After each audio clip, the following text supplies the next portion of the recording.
Well, good evening and welcome to the pre-show, folks. 3 minutes of uninterrupted bliss as we get this show off the road tonight, which begins at 3 minutes after the top of the hour. We're covering a familiar subject tonight, hopefully some new stuff, some detailed stuff, so hopefully you'll enjoy it tonight. That was just a little too full. I have my Captain Kirk coaster or my cup. And so, yes, tonight, this is the pre-show. Not tonight, every night. And we're covering, as I just mentioned, a topic that we've covered before, but in a little greater detail. I think you'll enjoy this. So this guy over here, AMENHOTEP II.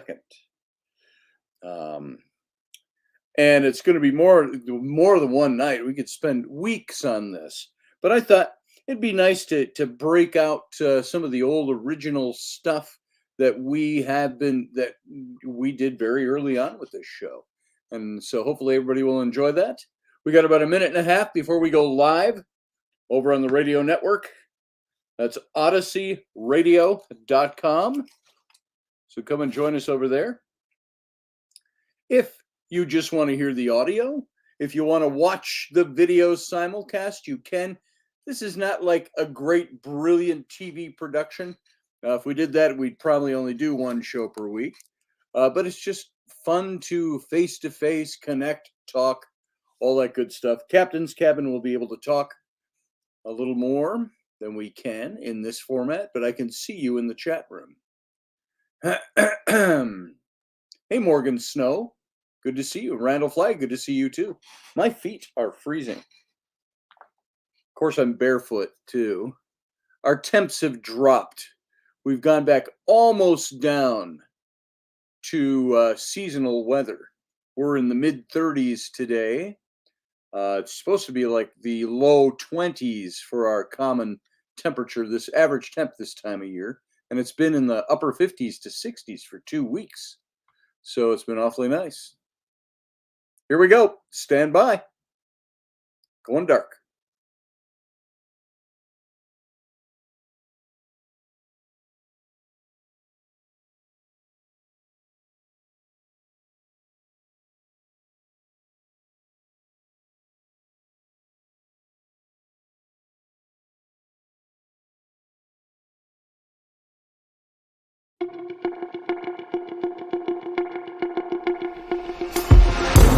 Intrepid radio program with Scotty Roberts. Intelligent talk.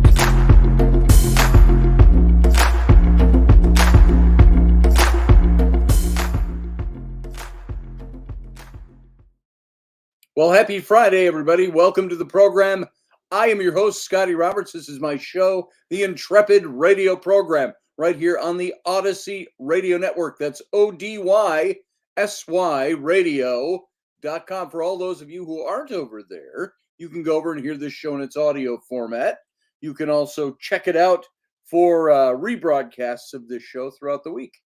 And, of course, anybody over there, if you want to watch the video simulcast and join the chat room, the best place out of all the places this show broadcasts online, the best place is to go over to the YouTube channel, youtube.com/Scotty Roberts. Once you are there, look up this show and you will find the chat room there. If you chat with us from Facebook or from Twitter or from Patreon, well, Patreon doesn't really link up with us, but if you chat anywhere else, it doesn't get seen where the bulk of the listeners chat, and that's over on the YouTube channel. So come on over to youtube.com/Scotty Roberts, and you can chat with everybody else. So everybody, welcome. Hey to Randall Flagg and Morgan Snow. Good to see you. Steph Cuervo Queen is here, and you're the only three showing your faces. Out of there's a whole lot more than you guys. Oh, we just lost one, but there's a whole bunch of you out there that aren't even showing in the channel. Come on in. you can come on in and show your face and chat with everybody else and join the broadcast. We cannot take your calls live during the show, but we can during the captain's cabin. And one of these days we'll figure it out. It's just, I don't know what it is. And I've left it at that. I've said that a million times. There's something that prevents us from me hearing the broadcast or a guest or a caller or anybody during the broadcast to the network. There's something about that connection that wipes out my ability to hear. So we have cookies in this chat room, says Jason Patrick. Well, I should certainly hope so. Cookies in the chat room. Well, tonight I was really torn between what I wanted to talk about, and I had two distinct things. I had the topic that you see up there, Amenhotep II, the real question behind the Exodus in the Bible. And I also had some great political fodder that I wanted to use to spark some. And, you know, it's politics, yes, but it's politics in the sense that it's civics. It's what's going on in our country. I was going to ask, and you can mull this over because this could be a topic next week. What is the use of the presidency in the United States? Has it outlived its usefulness? Or has the current occupant of the White House, of the Oval Office, made people say, well, the presidency is irrelevant? Because, in my opinion, he is not a leader. So I'm not going to get into it. If I start talking that way, I'm going to crack into it and we're going to switch topics. So let's not do that. But I want you to think about that, especially in light of, and I thought it was very interesting what happened yesterday, was that the Department of Justice, the special counsel, her, came back and said, we're not going to prosecute Biden for all of his documents that he's obtained illegally over the last 40 years when he was not president. And they said the reason they weren't going to prosecute, it's not because, the report says, not because there isn't illegal activity there, but because he's too old. He's a good-hearted man who's, and the report actually stated this, he's a good-hearted man who is just too old, and he's got memory loss and so on, significant memory loss. So it's just not worth prosecuting him. And of course, Biden gave a speech. He was kind of gleeful about that and took his shots at Trump and, the great unifier that he is. And while taking his shots at Trump, kind of was like, yeah, I'm an old man and I'm, I don't remember things and all of this. He just pretty much put the nail in the coffin himself. Well, of course, the left is coming back and trying to explain away. They're mad at what the DOJ had to say in this report, but they agreed with it. But they didn't like the way they characterized Joe Biden. Joe Biden. I was trying to say Donald Trump. Bill Clinton came to mind because I just read something about him. And so talking about the relevancy of the presidency, do you think it's relevant anymore? We will talk about that. Maybe we'll pick it up in the captain's cabin tonight a little bit. But I think, let's see, just sent you a Biden meme, Scotty and Sean. Okay. All right, Michelle, thank you. I'll have to see what that is. Let's just take a look at it right now. Biden, nice. Let's see, wearing a rare photo of an actual crock of shit. There you go. Very nice. Folks, maybe Jason will share that one for you. So, but that's pretty much it, Michelle. A crock of shit. And, part of me feels bad for Biden. He's an old dude. He should not. I put up a thing today, not a meme, but I have my little glorified memes that I do called For the Record. And I put them up here and on my Instagram, Facebook and my Instagram. And I put special counsel Her says Biden could not stand trial because, quote, Biden is a sympathetic, well meaning, elderly man with a poor, significantly limited memory, end quote. Or, in other words, a cute, bumbling, senile old man. The Democrats' response would be they accept the special counsel's findings, but they want Americans and the world to believe that Joe Biden is capable of being president of the United States, the leader of the free world, with his finger on the nuclear button for a second term. Even though he's a cute, bumbling, senile old man. So there you go. It staggers the mind why we have these gymnastics of the imagination being played out in our country. Is our world not in rough shape enough that we have to have the leader of this country be somebody who is a cute, bumbling, senile, old duffer? I think the whole question of whether or not the president is relevant anymore, the presidency, has really come up because of the way Biden is proving that he doesn't really need to do anything because he doesn't. Maybe we're missing something. Maybe behind the scenes, like Karine Jean-Pierre, the White House press secretary, says he's the smartest man in the room. Maybe we're missing that. But look, I'm getting into it. I don't want to get into it tonight because I want to do something that I think this stuff is fun. It's fun to talk about, even though it's irritating as hell. But at the same time, I want to dig into this material that's also fun. It's fun for me. Now, many of you have heard me talk many times on this show in public events about the Exodus, the Pharaoh of the Exodus. When did the Exodus take place? My guy sitting back there over my shoulder. Let's turn this so you can see him a little bit. Right there in the right corner, Senenmut, that guy. I've talked about him many, many times on the show. It was a topic of a book I wrote. He was mentioned in a couple of other books I wrote. And you'd think that this is a dead topic, but it's really not. Because even yesterday, I just came across somebody saying something totally unrelated, had nothing to do with the Exodus, but talking about these biblical stories, the Old Testament stories. Well, it's all just a bunch of hooey, it's a bunch of mythology, etc., etc., etc. And that makes me look at this stuff fresh again to say, what makes me think I've got any answers that are verifiable, that have veracity to them, that would leave the Bible as being something that is easily understood, and the history something that is acceptable.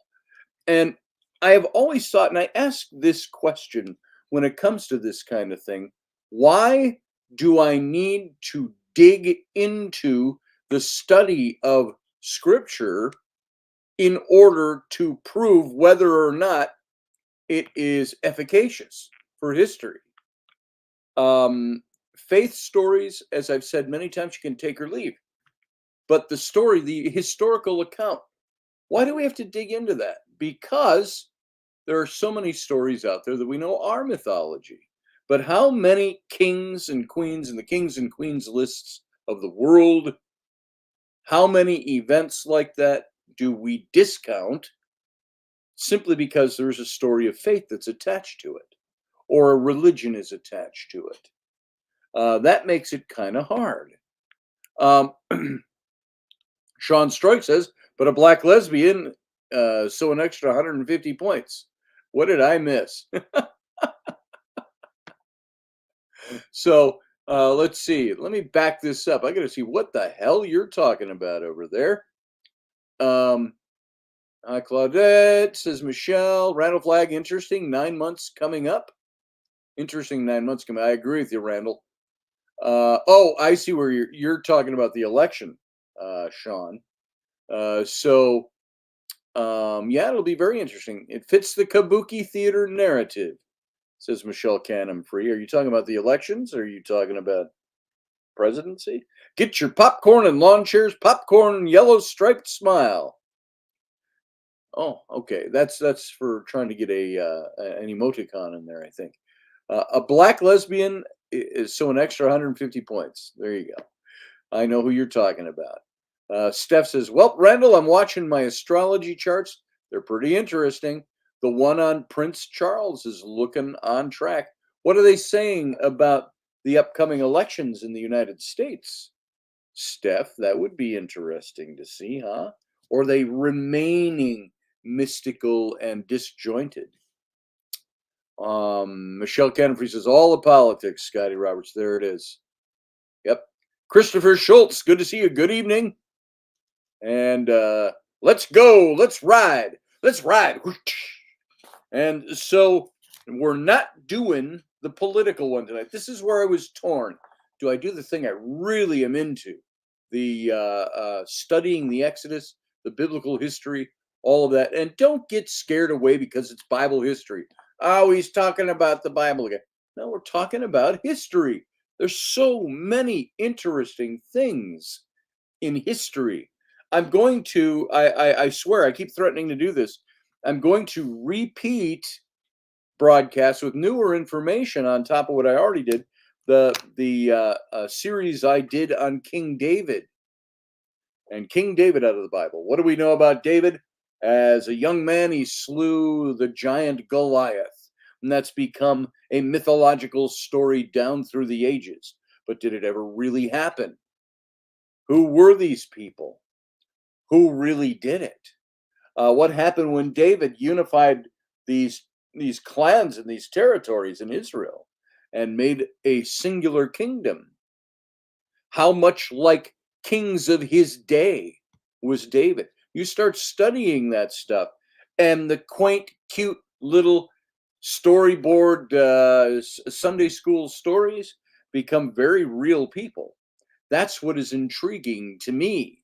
That's why, like I say, this guy back here, Senenmut, my claiming that he is Moses, based on my research and study, that to me is fascinating. When you can take a story that doesn't give you a lot of detail, and then you got to ask, because there's not a lot of detail, why wasn't the detail included? Why don't we know these things? Why didn't Moses, the man who wrote the book in the Old Testament, why didn't he give us more details? Lots of whys, lots of questions, lots of this, lots of that.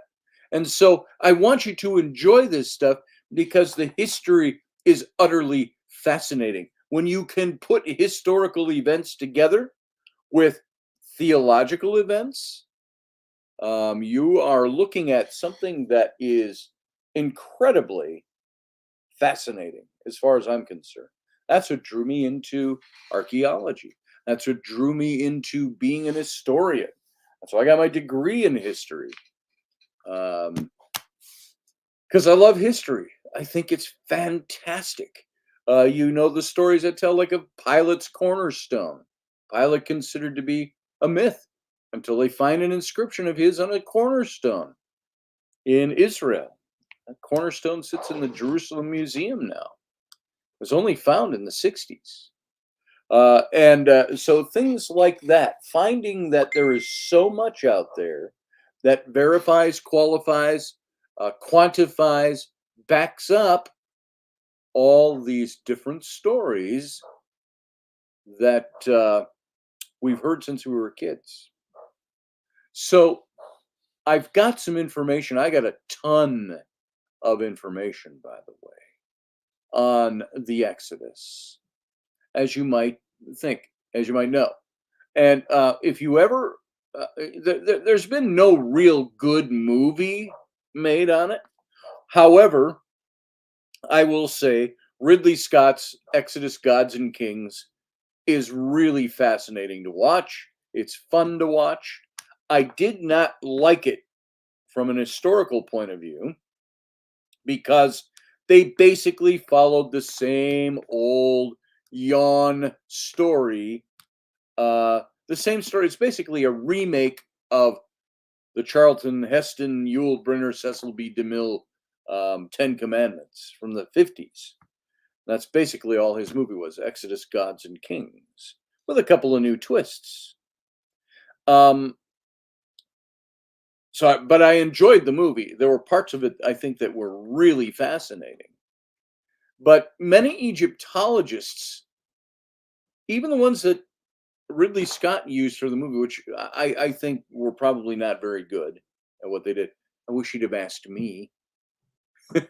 But many Egyptologists have led this charge to deny the veracity of the Israelite exodus from Egypt. Renowned Egyptologist David Redford concluded the almost insurmountable difficulties, he says, in interpreting the Exodus narrative as history have led some to dub it mythology rather than a detailed reporting of historical facts, which I believe it is. And therefore, it's impossible to locate geographically the Exodus, the events of the Exodus. Redford then betrayed his affinity with this fraternity when he stated that despite the lateness and unreliability of the story in Exodus, no one can deny that the tradition of Israel's coming out of Egypt was one of long standing.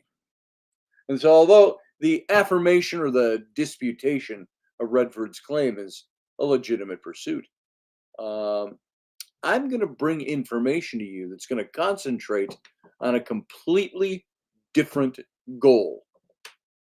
And the first thing I want to do is start to establish why the Exodus has efficacious history in Scripture, and why just because it's a story in a religious text does not necessarily mean it is mythological or fictional. As I've always said, you've got to separate the two out. I think you can, whether you believe this or not, by faith, you can take the faith stories in the Old Testament and do with them what you will. But I think the faith stories have real history wrapped around them. And there's a lot of that history that they attribute to their faith issues. Hey, Elderberry, what's new? Not me. I'm old. So I hated what Scotty did with the stone angels who looked like Transformers. Oh, you're talking about in the Noah movie. He should have put all that CGI into magnificent beings of light. I agree with you there. That was in the Russell Crowe, Ridley Scott version of Noah, which was kind of a cool movie. Except I didn't really like the stone creatures. But I will tell you something, Niall, and everybody. Those stone creatures, there's a lot more to that than you might think if you dig into not just Old Testament as we know it in the English Bible, but you look into rabbinic writings, you look into Jewish writings, you're going to find that there are beings that were encased in stone back then, and they were released. So they messed with it a little bit, of course, and they tried to make Noah look like a weirdo that's going to kill his family. But there was more to the message than that. So I enjoyed that movie too, but from a very different point of view. So while debate long has raged over the trustworthiness of the biblical narrative in the Moses story, the Exodus story, describing an Israelite presence in Egypt in the middle of the second millennium BCE, less of the focus has been placed on the identification of the Exodus Pharaoh, who would have ruled over Egypt at the time of the Israelite Exodus. And if there's to be any kind of possibility of an Israelite presence in Egypt or an Exodus during this era, this dating system, a synchronization of ancient Israelite and Egyptian chronologies would have to validate a specific Pharaoh, who not only fits the mold chronologically, but one who meets the stringent biographical requirements presented by the biblical text. So when you are looking at a story like the Exodus and the Pharaoh of the Exodus, who you all know, whether you remember his name or not, you all know I've established many times over who I think that was. His name is right in the title of the Tonight Show. Um, you start looking at that, and you're going to find the goal of what I'm trying to accomplish here. After Israelite and Egyptian history have been synchronized, the reason we're doing that is to examine the Exodus Pharaoh's biographical sketch in order to determine whether this biblical figure not only meets the chronological requirement, but also meets the biographical requirements of the Egyptian monarch as described in the biblical account. Does he fit? Does the dating system fit? Do the people who were alive during that era fit? And so it has to fit in order for it to work. And there are two views that are dominant in the landscape for dating of the Exodus. There's actually four, but there's two that have any veracity, really. We learned four when I was back in seminary. The early date view is the 15th century BCE. And the late date issue is the 13th century BCE, about 200 years apart. And the candidate for the late date view is none other than the one you've heard since you ever watched the Ten Commandments and heard Yul Brynner say, Moses, Moses, Moses. So it shall be written, so it shall be done. Ramses II is the late pharaoh in the 13th century. He lived from 1290 to 1223 BCE. While the candidate for the early Exodus view is Amenhotep II. And he lived about 1455 to 1418 BCE. So almost 200 years earlier, 150. So you've got these two candidates that would fit this picture. And many scholars now date the Exodus to the 13th century BCE. And that's a step that I think requires a redefinition of concrete numbers in biblical passages that, if taken literally, would indisputably place the Exodus in the 15th century BCE, where I place it. And the eminent Egyptologist, biblical scholar Kenneth Kitchen is foremost among them. He said, quote, thus, if all factors are given their due weight, a 13th century Exodus remains at present the least objectionable dating on a combination of all the data, biblical and otherwise. And when those data are rightly evaluated and understood in their context. And so while Kitchen has been this major contributor in a field of Old Testament history and chronology, the accuracy of his conclusion is disputable. It is not the 13th century, and there's many reasons why it's not. And there was no 13th century Exodus, which originally was propagated by William F. Albright in the 1930s. I've got a bunch of Albright's texts in my library. And it's appealing to a reevaluation of the archaeological evidence that's pertinent to key Palestinian cities that were in question. Chronologist Roger Young, Palestinian by Roman definition, by the way, not by current definition. Chronologist Roger Young also opposes this trend. He said a date for the Exodus in the mid-15th century has been much maligned because of favorite theories that identified various pharaohs of a later date with the pharaohs of the oppression in the Exodus. The oppression being the enslavement of Israel. And it's hoped that the present study that I'm going to be presenting you, God knows how many nights, at least for tonight, that this present study is going to strengthen the case for the accuracy of the chronological numbers as presented in the Masoretic text And at the same time, it's helped to discredit theories which put the Exodus anywhere but the middle of the 15th century BCE. And so, since the early Exodus view is going to surface as the sounder view after we discuss these events, and already has in many other circles, just for us on this show, it's got relevant chronology matters. Amenhotep II's candidacy is going to be tested in great deal and to great extent in all this information I'm going to put forward. So, according to Mr. Mackey, says Sean Stroik. Mackey, who are we talking about? Drugs are bad, says Sean. Barbie D says, hi, I'm Sean. Oh, I'm high, Sean S. I'm high, H-I, Sean S. There you go. Sorry, Barbie. Niall says, I think the logical answer is that Amenhotep was representative of a grand movement of peoples, which it is unlikely he had a part in climate change, however. Unlikely he had a part in. That he was representative of a grand movement of peoples, which it is unlikely he had a part in. Climate change, however, did. Maybe those were some things.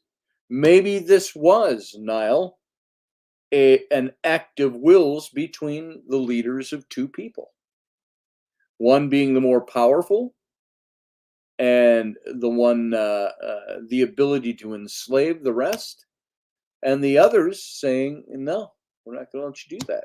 Was there anything miraculous that took place? We don't know for sure. All we've got is the story. So we've got to look at who these people are. Amenhotep II was a real guy. Did he experience climate change? None that we know of during his reign, historically. There's no records during his reign that there was climate change of any kind. So it's going to be interesting to dig through this material and try to find out what exactly happened and why would he be a good candidate. So we have to answer these following questions to see whether or not Amenhotep II remains a viable candidate for the Exodus Pharaoh. As the biblical text is going to be scrutinized after being synchronized with Egyptian history. Does Amenhotep II qualify as the Pharaoh who lived through the 10th plague because he was not his father's eldest son? Now, by the way, Niall, that could be where perhaps your climate change, for lack of a better way to put it, argument or presentation might have something to do with the plagues. Maybe the plagues were brought about by climatological change. We'll dig into that a little bit. So, could the eldest son of Amenhotep II have died during the 10th plague? That's a criteria. It has to be true of the Exodus Pharaoh's son. Or does it? Did Amenhotep II die in the Red Sea, as the Bible allegedly indicates about the Exodus Pharaoh? It says all of Pharaoh's chariots were destroyed and his entire army. It doesn't say Pharaoh died. It just says all of his horses and chariots and men were killed in the Red Sea. Can any of Amenhotep II's military campaigns be related to the Exodus events? Can the loss of an exorbitant number of Hebrew slaves, potentially Egypt's slave base at the time, be accounted for in the records of Amenhotep II's reign? And is there any evidence to confirm that Amenhotep II interacted with the Hebrews after they left Egypt? So if Amenhotep II is the Exodus Pharaoh, could the obliteration of Hatshepsut's image from many Egyptian monuments and inscriptions be attributed to backlash from the Exodus events? Remember Hatshepsut? Talked about her many times. She was the female pharaoh. She would have been the Amenhotep is the son of Tutmosis III. Tutmosis III is the stepson of Hatshepsut. So Hatshepsut did not give birth to Tutmosis III. Her husband, her brother, Amenhotep the Tutmosis II, had a child with one of his harem wives. That was Tutmosis III, who was the father of Amenhotep II. There you go. So it is said that Amenhotep II destroyed a lot of her images. Now, accordingly, the theory that I put forward is that she, being the Pharaoh just before the Exodus, during the time that Moses' life would have plugged in his first 40 years of life, that was that guy, Son-in-Law over my shoulder, was the man that I think was Moses, and the man that she elevated to great heights, which could give some rise to the theory that she was defaced because she had part in raising him to power. We'll get into that.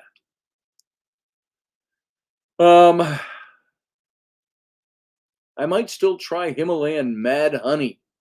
What's in mad honey, Sean Stroik? Is that still bee poop? Bee regurgitated? I'd like to try different kinds of honey. There's supposed to be some good stuff out there. I don't know much about Himalayan mad honey, however. Moving on. All right.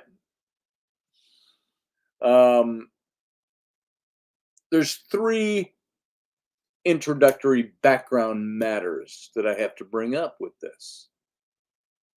Number 1 is the reason for Moses' omission of the Exodus Pharaoh's throne name. Why did he omit that name? Why is it never mentioned in the writings of Moses why he omitted the name? That's a big question, isn't it? Because all we have in the story is Pharaoh said this, Pharaoh said that. At the end of the book of Genesis, it talks about how the Hebrews built the treasure cities of Pithom and Ramses, which we know for a historical fact were built by Ramses II, the late date of the Exodus, the famous Ramses. So if the book of Genesis says the Hebrews built those cities, or that city, Pi Ramses, would that not indicate that he was the Pharaoh of the Exodus? We'll get into that. Every time Moses wrote the dynastic title of the Exodus Pharaoh, it was devoid of the Pharaoh's throne name, like Sesostris or Amenhotep II or Tutmosis or so on, which is known in Egyptology as praenomen. This, however, was not the practice of later biblical writers, especially writers of the historical books in the Old Testament, who routinely transliterated each pharaoh's praenomen, beginning with the reign of Pharaoh Shishak. For example, Shishak is named in the Old Testament 7 times, though he's never referred to merely as Pharaoh. And the same is true of the Pharaoh Necho, whose name appears 9 times in the Old Testament. And the only exception to this rule, apart from the 21 references in the prophetic books of Isaiah, Jeremiah, and Ezekiel, where the Egyptian monarch is referred to only as Pharaoh, is when the Hebrew authors retrospectively write about the Exodus Pharaoh, always leaving him unnamed. And so the question that arises is why Moses consistently omitted the throne names of pharaohs, especially in the book of Exodus. That's one of the first questions that has to be dealt with to try to figure out who this guy was. So omission of the pharaoh's throne name isn't theologically motivated. So the absence of Pharaoh's praenomen in the biblical history for the second millennium BCE is often used either to support the assertion of the legendary nature of the Exodus narrative or to demonstrate that the Hebrew writers just weren't really interested in history. And these criticisms, however, dissipate under a closer examination of the practice of Moses' day. Hofmeyr nobly suggests that the absence of the Pharaoh's name may ultimately be for theological reasons, because the Bible is not trying to answer the question, who's the Pharaoh of the Exodus, to satisfy the curiosity of modern historians. Rather, he says it was seeking to clarify for Israel who was the God of the Exodus, not who was the Pharaoh of the Exodus.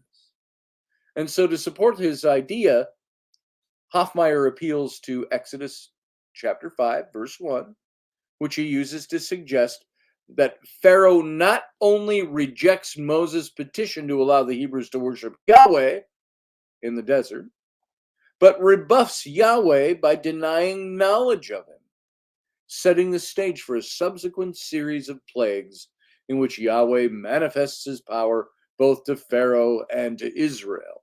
And Moses thus avenges Pharaoh's reproach of God by leaving him unnamed.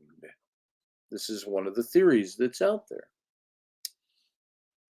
And Hofmeyr certainly is correct that Yahweh, or Jehovah, intended to demonstrate to the Israelites that he's the Lord, their God, and to show the Egyptians that he is the Lord over all of them, whether they accept him or not. However, Hofmeyr isn't justified in suggesting that the absence of Pharaoh's name is motivated by a desire to exact revenge on Pharaoh, since Exodus 7:5 clearly states that Yahweh's message was directed not toward Pharaoh, but toward the Egyptian people. Moreover, the battle that waged throughout the days of Moses' audiences with Pharaoh was not between Yahweh and Pharaoh, but between Yahweh and the gods of Egypt, who, during God's invoking of the 10 plagues, were proven to be powerless. And the God of Israel himself said, "And against all the gods of Egypt I will execute judgments. I am Yahweh." And so this conclusion, it's supported by the statement of Jethro, Moses' father-in-law, later after he left Egypt, who had just heard a firsthand account of all the events. He said in this passage in the scripture, he says, "Now I know that the Lord is greater than all the gods, because in the very thing in which they were proud, he proved to be above them." And Jethro understood the point. Yahweh resoundingly won the battle of the gods, and proving to both Israel, to Egypt, to the rest of the ancient Near East that were watching, that he alone is the divinity.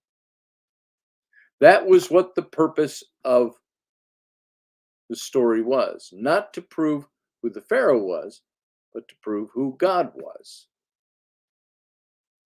All right. Now, another thing under this point, Pharaoh's throne name is omitted in accordance with the contemporary Egyptian historiography. Historiography. There we go. I don't know why that was so hard to say. So if Moses didn't omit Pharaoh's personal name for theological reasons, then why did he omit it? And the answer is found in the historical development of monarchical terms. The dynastic title, Pharaoh, derives from the word that literally means great house. So during Egypt's old kingdom, we're talking long before the Exodus, 2100 to 2700 BCE. The word Pharaoh was used as the royal palace. And it wasn't until someone during the middle of the 18th dynasty slightly before the reign of Tutmosis III, the father of Amenhotep II, was it used as an epithet for Egyptian monarchy. However, the standard practice of Tutmosis III's time was to leave enemy kings unnamed on official records. And so the campaign of Tutmosis III against a rebellious coalition at Megiddo, instigated by the empire of Mitanni, was fomented by the king of Kadesh on the Orontes River, who in the annals of Tutmosis III merely was called that wretched enemy of Kadesh, not by his name. And moreover, when the Egyptian scribes listed the booty, the booty, the scribes talked about the booty. They're not talking about the harem. They're not talking about the dancers. They're not talking about the treasure. But, well, they are in a sense. They listed the booty that was confiscated after the Battle of Megiddo, which, by the way, is in present-day Israel. They didn't name the opposing king, again, whose possessions the Egyptians plundered, referring to him only as the prince or the prince of Megiddo. Nile said, I was taught Moses was found in a basket floating down the Nile. So he was effectively an orphan with no literal family tree. That was just the outcome. It said his mother hid him for several months. They named his mother as his Hebrew mother, his Israelite mother. And she hid him for several months until he was too big to hide. And that she put him in a basket. Now, to have floated him down the Nile would have been out infanticide, because the Nile at that time was, of course, infested with crocodiles. You don't put a baby in a basket and float him down the expanse of the Nile. What does the passage, though, say? It says she made a basket and she smeared it with pitch, kind of a tarry substance, so it was waterproof. And she put blankets in and she put the baby in, covered it up. And it said that they floated him to where the princess was bathing, where her pool for bathing was. Now, that would not have been on the main channel of the river. It also says in the passage that Moses' older sister Miriam, who was probably, about 9 or 10 years old at that time, that she took the basket and placed it amongst the reeds on the banks of the Nile, which would be the channel, because right there was where did the Pharaoh's daughter find him? Right there by her pool. Her pool where she bathed. She was not bathing on the main river of the Nile, the main channel. And there was, if you know historically, that whole region, this would have happened probably in Menepher, which became known as Memphis, or current day Memphis, about 30 miles south of Cairo. And because going through Menepher, there was the Palace of the North was there, the northern Egyptian kingdom was there. The Pharaoh had palaces there. They dug all these channels crisscrossing the region. And there was the channels on the Nile that they dug were the major highways and roads in the ancient day by water. So one of the major canals went right through Menepher, and this is where it says that the young girl made sure the basket was placed, and she stayed and watched it to make sure it was okay.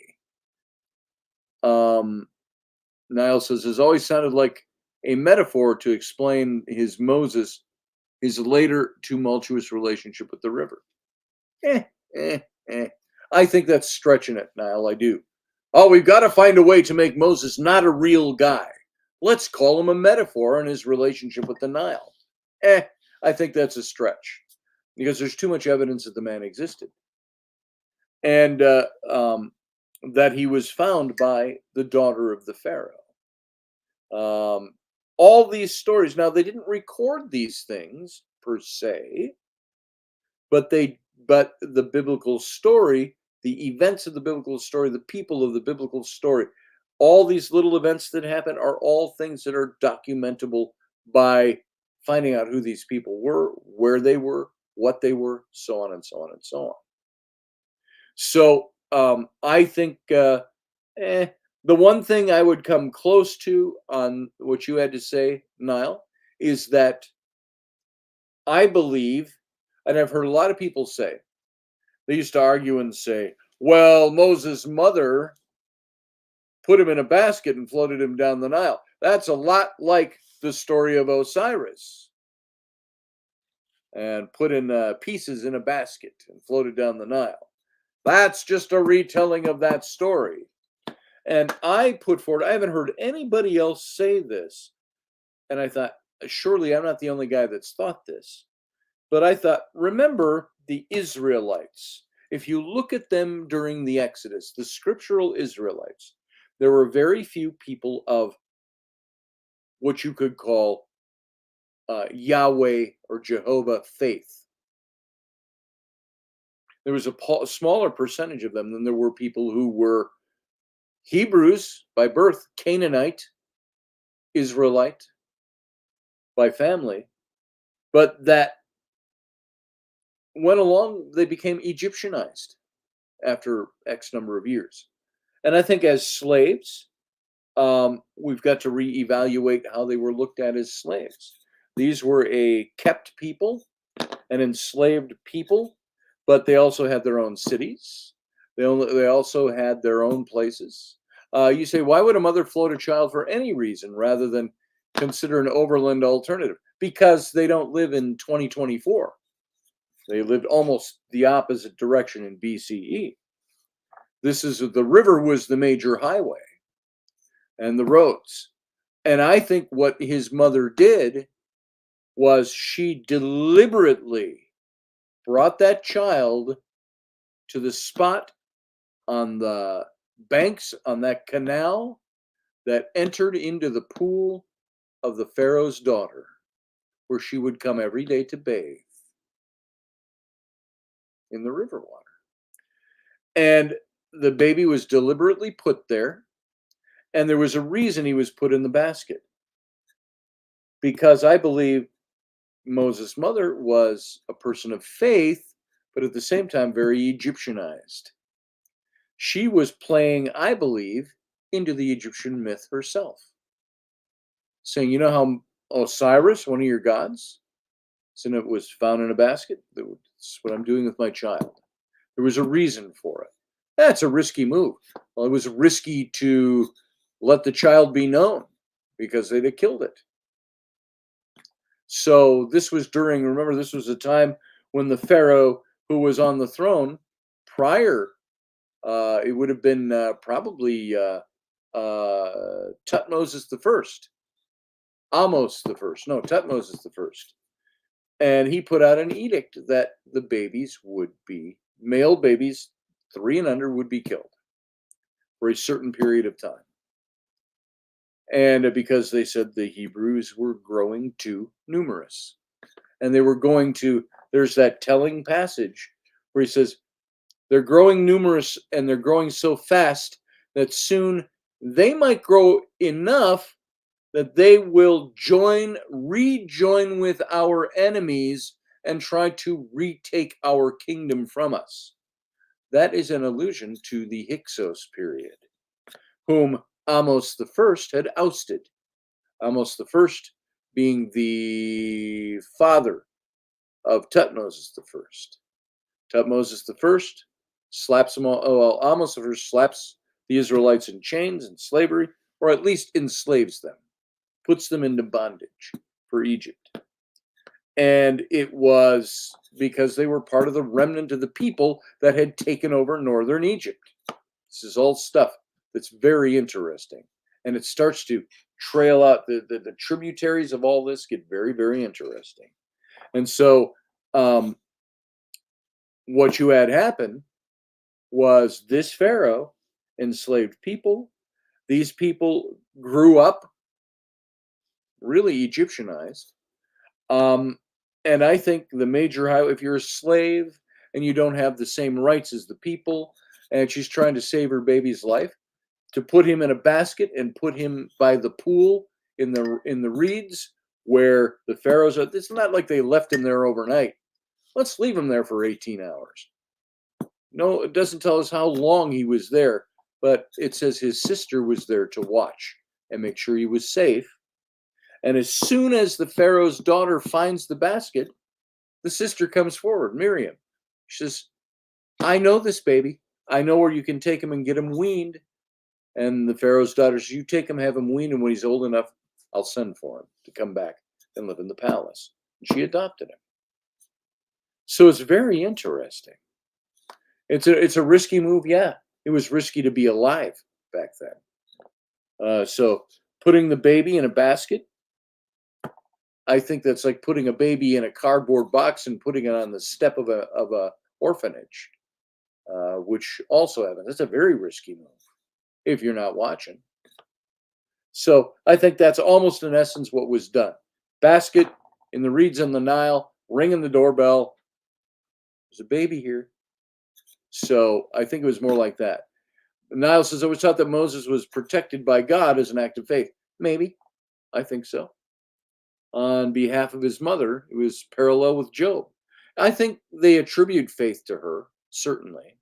But I think there were also natural courses of events that took place. You can attribute faith to her, but I believe it was a natural course of events.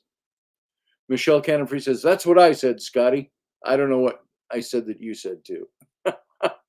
Well, guess what? We're in the last 45 seconds of the radio version of this show. So I'm going to say to the radio audience, thank you for being here. Thanks for being part of the show.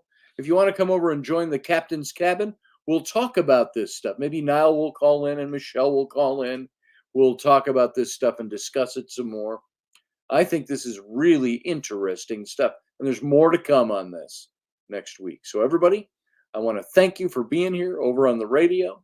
And for now, I just want to say to you, come to the captain's cabin, live long and prosper. Join us every weeknight at 9 p.m. Central Standard Time, 10 p.m. Eastern. The Intrepid radio program, a Scotty Roberts Productions broadcast.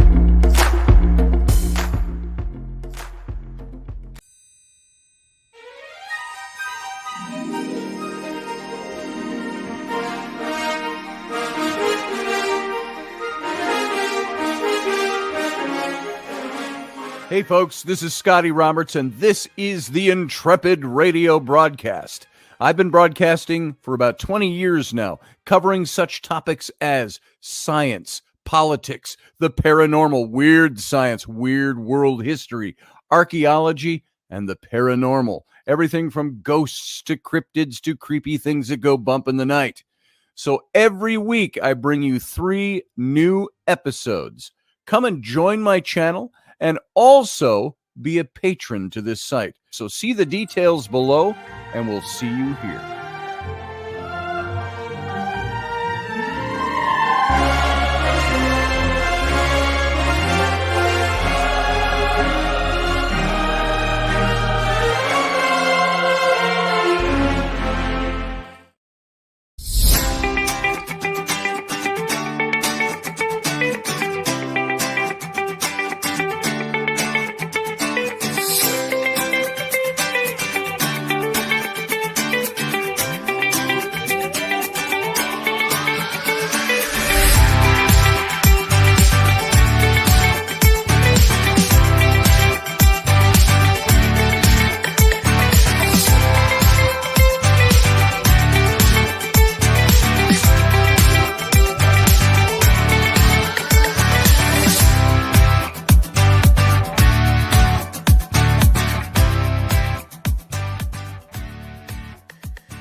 Dave, I love you, brother. I miss you too. I miss you too, I heard. Yep. Did you guys hear that? I heard that. I miss you, Dave.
Well, and welcome to the captain's cabin, y'all. Good to have you here. Glad you stuck it out and stayed over. We lost a couple of you, but hopefully we'll get you back. Let's see. What do we got here? I gotta put these on so I can read. Good night, Barbie D, if you're still out there and you can hear my voice. Thanks for being here tonight. Glad you made it in. And all of you, you can join me here. I'm going to give you the link. I'll copy it over. And let's talk about this stuff a little bit. I love this kind of history. We can talk about it. By the way, if any of you follows TikTok or has a TikTok or watches things on TikTok, I have a TikTok. And I've been using it exclusively to do tarot readings. I'm doing a card a day, a card of the day type of a thing. And I am going to just paste the link. If you're over on TikTok, there's all this controversy about it. And I'm just using it for what it's good for right now. As long as we got it. There you go. There is the link. You can go copy that link. I don't think you can click on it. You can copy it and go on over and check it out. So I've only been doing this for roughly a week, a little over a week, maybe 10 days, to do tarot readings online. And so I'm averaging between 700 and 800 views per day on those. And so we'll see where that goes and what it does. And I've got all kinds of stuff. I haven't even looked at this all day. So it's interesting. I got to look back at it. But I usually put them up very early in the morning, anytime between 1 a.m. and 5 a.m. my time. I'll put that up. And so you can go over and take a look at the card of the day.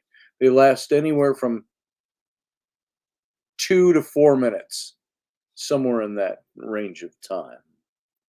So Sean Strike says, yeah, you said this before. No way you won't let your kids on it. Yeah, it's not, I'm not reading for kids anyway. So, yeah, there are things about TikTok I wouldn't want my own kids doing. Something I noticed, there's a whole hell of a lot of young women on that. And by young women, I mean girls that like my stuff and comment on it. And I go to look at their page and they're 16 if they're a day. So I don't even friend them. I just gotta look out for the impropriety of that. But there's a lot of adults on there as well. So hey, Kelly, good to see you, Kelly Bell.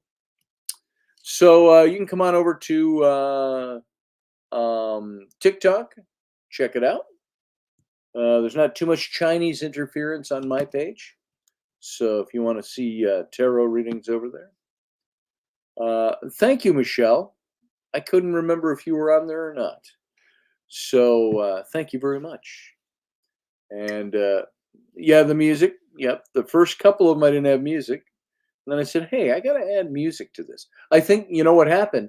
I put music in accidentally the third or the fourth day, something like that. And I went, oh, where'd that music come from? That's kind of nice. It just like it did it all by itself. So yeah, it's been fun to get that up in there. And it's been fun to do those readings. Doing a 1-card reading every morning, or sometimes I do them late at night, and I save it until middle of the night, early morning. Then I put them up, and um, only takes a few minutes to go in, and it keeps me on my toes. And maybe one of these days I'll start doing some live ones over there, live reads, and anywhere from 2 to 4 minutes, something like that. You go live just like this and talking about it, a 30-second blurb about my TikTok, and it's taken 4 minutes to get it out. Talking tends to eat up time. So, hey Niall, how you doing? Sorry, There you are. That's okay. Scotty, I was kind of goofing off there for a second. No, that's all right. I Gathering just my saw you in thoughts the and wings, stuff so I like thought I'd just bring you in. yeah, absolutely. I was just caught the tail end of that. You're on TikTok doing tarot readings. Just card of the Yeah, day type of things. yeah, no, that's fine. Yeah, That was I remember Rainey's when idea. Rainey came to me about 10 days ago, and she said, "Come on down to the studio. Let's record a couple of these. I think you should do this." And so she set up the camera, and she showed me how to get it done, and I just did it. So yeah. so there you Well, go. you've always been very self-deprecating when it comes to your tarot readings because your tarot readings are very good. Well, I thank you. remember when I first met you, it must be 3-4 years. How long have we known each other? 3-4 years, something like 3, that. 4, 5 years, something like that. Yeah. And you used to do the 5-card readings, and they were incredible. Yes. I used to remember them. I used to say, yeah, this is what your past is representing. This is what your present and your future, and they would all correlate to something that was happening within my day or within my life at the time. You stopped doing that on YouTube, and I totally forgot that you were very proficient in tarot card readings until I just heard that you are now doing TikTok. So yeah. Anybody who's listening out there, this man is one of the best tarot. He knows the tarot card inside out, and he knows the various correlations and differences between the tarot cards and the pictograms. I may not get everything right all the time, but what I've learned that I can do, and I had some people who were very good at it when I was very early on in this, tell me that if that's what you are led to say about that particular card, or that's your interpretation of what that card means, go with it and make that card then your version of that card. Now, you don't want to change the meanings of what they are, but it's like a good, for instance, comes to mind, the Judgment card. The deck I had was different than some of the other decks. It always shows somebody standing by an open tomb. And the deck I had was done by Cat Black out of New Zealand. And she showed, I think it was the Golden Tarot where they had this. And they had an open tomb and a risen Christ coming out of the tomb in the background. And it wasn't in the foreground, it was in the background of the person there. And the idea that I started saying to people, the Judgment card, I like to call that the Resurrection card, because in relation to the risen Christ, the idea is that you've been battered, you've been beaten down, you've been executed, you've been killed, you've gone through the judgment, and now you've risen from that, you've resurrected from that, and the judgment, the price has been paid, it's done, it's over, all you have is the resurrected life. And I fit that into the meaning of the going through shit and then coming out the other end, is what the Judgment card stands for, and in a nutshell. And so that became kind of the way I interpreted the card. I see that card come up and I say, somebody's gone through some crap. if I see it in the reading, and it all depends on how it, if it's future, if it's coming down the pike, or if it's already happened, I look at that and I say, whatever your incident is here, whatever's going on, you've gone through some tough stuff, but you've been through it, and you're being resurrected from that. Exactly. It's all about interpretation, as you say, Scotty. It's like I remember when you did a couple of readings for me. I took interpretations from them, which worked for me and made me think. Well, okay, the present is this way at the time, but the future might be this way if I choose Right. to go that way. And Scotty is more or less introducing me to a possibility of a way forward. I It's always try not to say, yeah. I always try to say the Mm. future reads. I don't really like trying to read the future, because it's unreadable, it's mutable, it's changeable. You can cough wrong the next minute, and you're going to change something in your future. So it's changeable. There's an idea that could stay there, but so I would always say, while the future is changeable, this is the energy. All the energy is pointing that to this possibility. Yes, but it's You can also, change. correct me if I'm wrong, but it's also related to the last card that was drawn. Yes, yeah, Yeah. or all the other cards Or all for the the other cards, order. So but I remember you did it for me twice, and it was quite profound because, without going into specifics, I think that it kind of said, well, yeah, this is where I'm at, and this is where I might be, and this is certainly where I was. That was a good reading, open to interpretation. For me, it was absolutely true, because it wasn't like somebody like pulling random cards out and saying this means this. For example, if you'd have said, "Listen, now you're going to find true love next week," I would have been like, right, "Yeah, right," or it was very much, you put a lot of thought into what the cards were and how they interacted with each other within that particular deck, yeah, which I believe changes from deck to deck, and how you draw them is important as well. But I remember at the time thinking that you had a real understanding of the tarot decks, and without manipulation. You just presented certain scenarios, scenarios of the past, scenarios of the present, which were very. I remember you talking very much about emotional stuff that people might be feeling in the present, and a possible scenario of moving forward in the future. yes. And it was very effective. So It can be. I remember thinking, this guy is really got a handle on this. But then I forgot about it because you never did it again. I did it for a long time on Sundays, Yeah. and I will be very bloody honest about it. The Hmm. reason I did readings was first of all, they were enjoyable. I liked doing them. Second is that was a part of what I did for a living, was doing readings. And so I put it out there and said, hey, I'm going to do some free readings so everybody can come and get one. I'll draw you a card or two, and sometimes we did three. And I said, and then if you like what you see and you need a reading, come and get a reading. And it's like with everything else online. I think I got a sum total of, in 3 years, 5 readings that people purchased.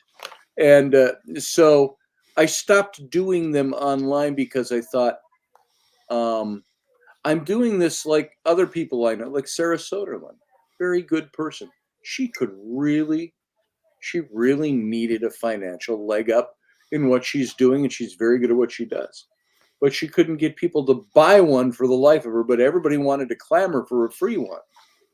And there's a point with some of that stuff where you say, I'm good with it to a point, because if I'm offering it, it's there. It's there. It's good for it. But if I can't fit you in, call me up. Let's do one. And we've had a few people from the show. Yeah, I mean, I think there's definitely something to it. I mean, I don't understand enough about the tarot deck and how it psychologically interacts with the user. But I will say that the way you presented it was very easy to. I think I'm not one of these people who's very gullible and hang on every word. Sure.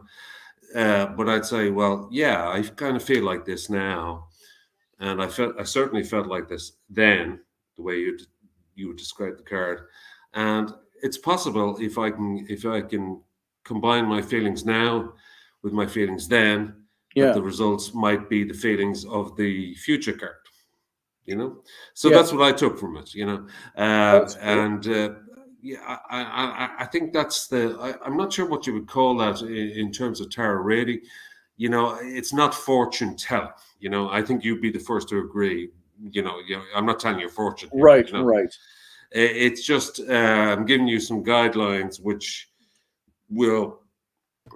Some of it is taken from the universe. Some of it is taken from the readings that you see, what the cards represent, what they're meant to represent in that particular deck to you right at that moment for that person.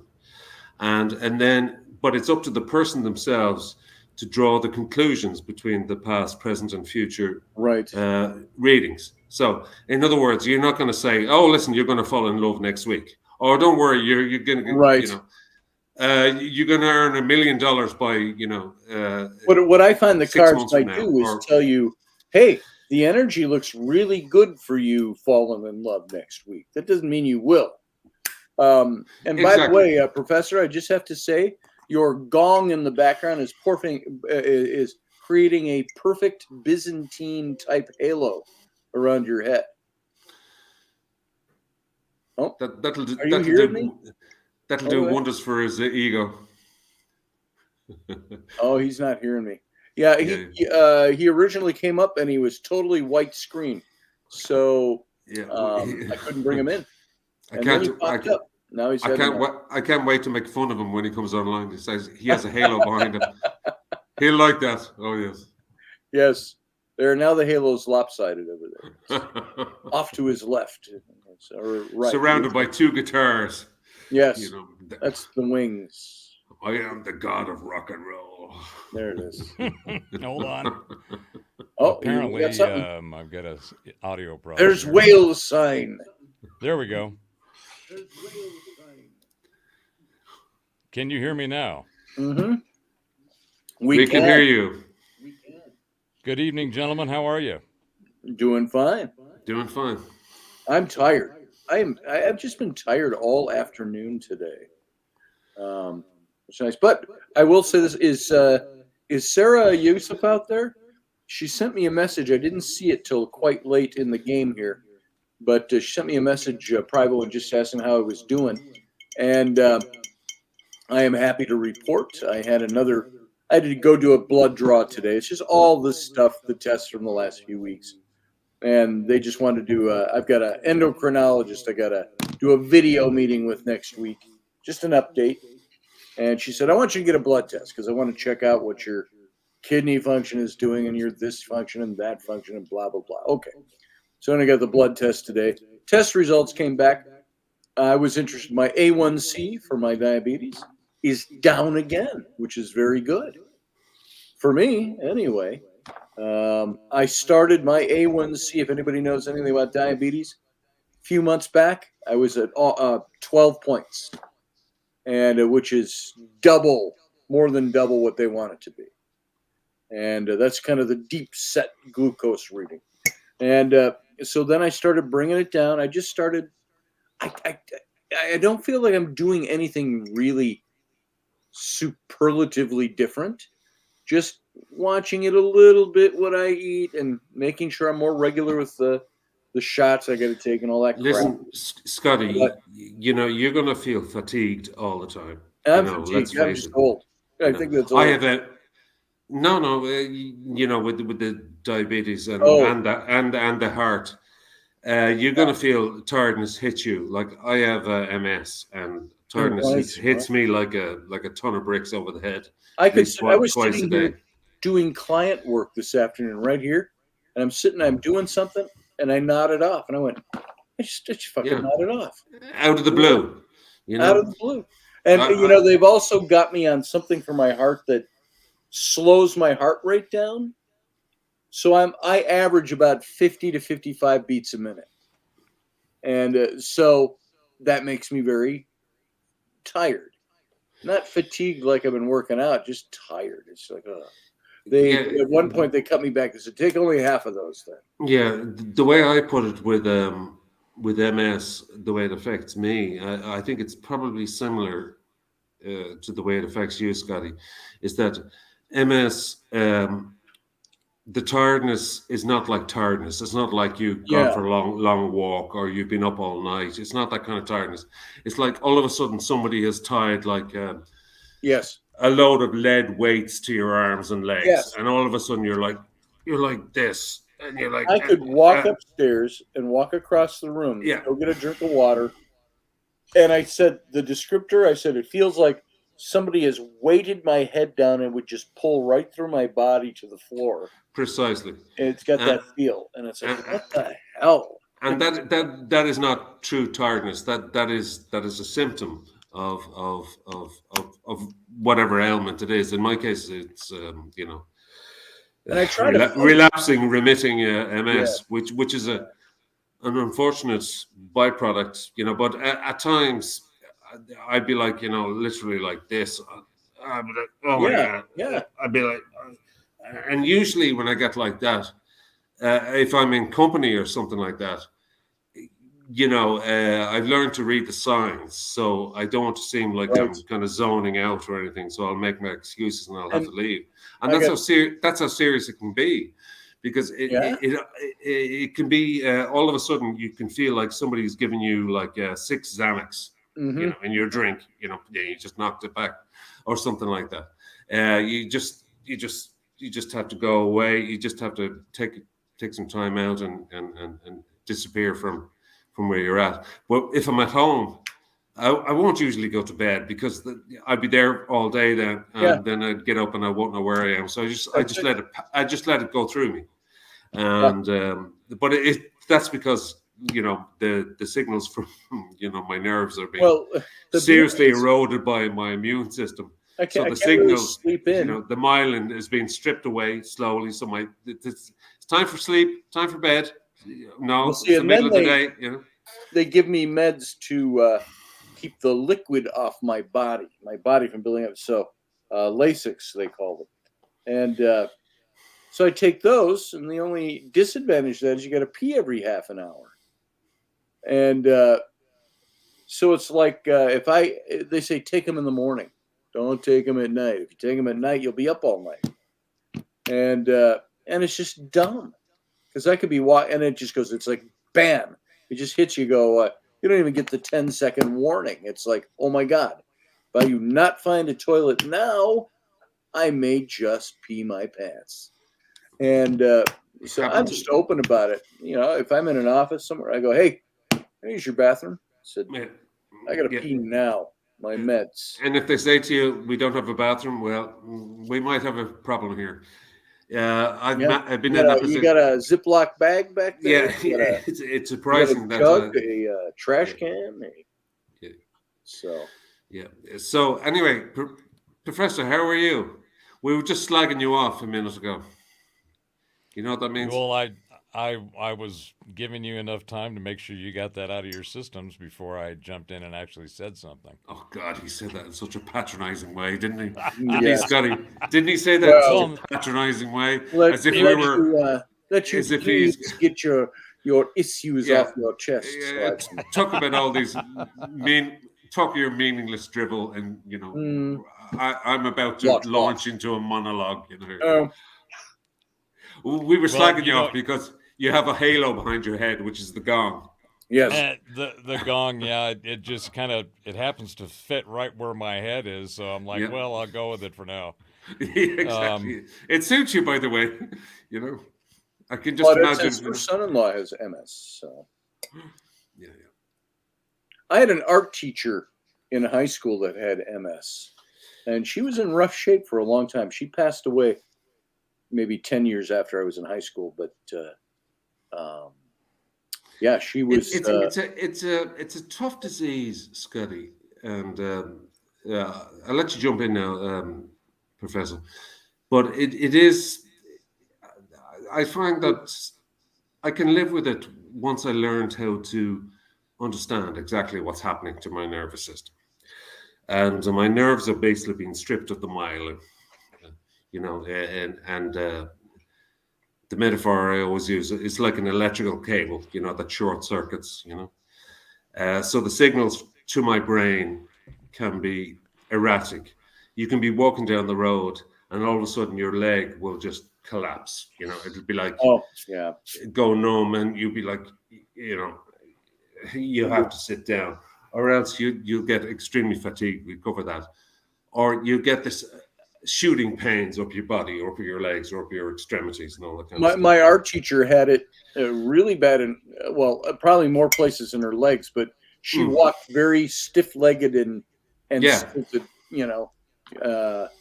gimpy. And so that finally But we all have to find ways to live with our kind of issues. But for me, I understand my disease, so nothing surprises me, so I can kind of, it does help that I live alone, to be honest with you. So I don't have people looking at me every day going, what's wrong? Because even my own family, they don't understand the disease because it is somehow deceptive. Now, do you have, if you don't mind my asking, do you have physical traits? Do you like, is your walking affected? Is your anything like that? Or is absolutely. I have to walk with a cane.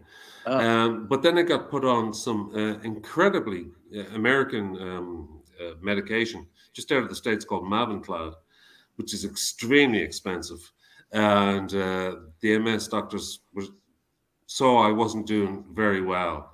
About 2 years ago, I basically remember when you weren't doing so well. I couldn't walk at all without the use of a cane. And even then, I could only walk a certain distance. And then I'd start to panic, and I would often collapse to the ground. So they said, we're going to try this Mavenclad on you, and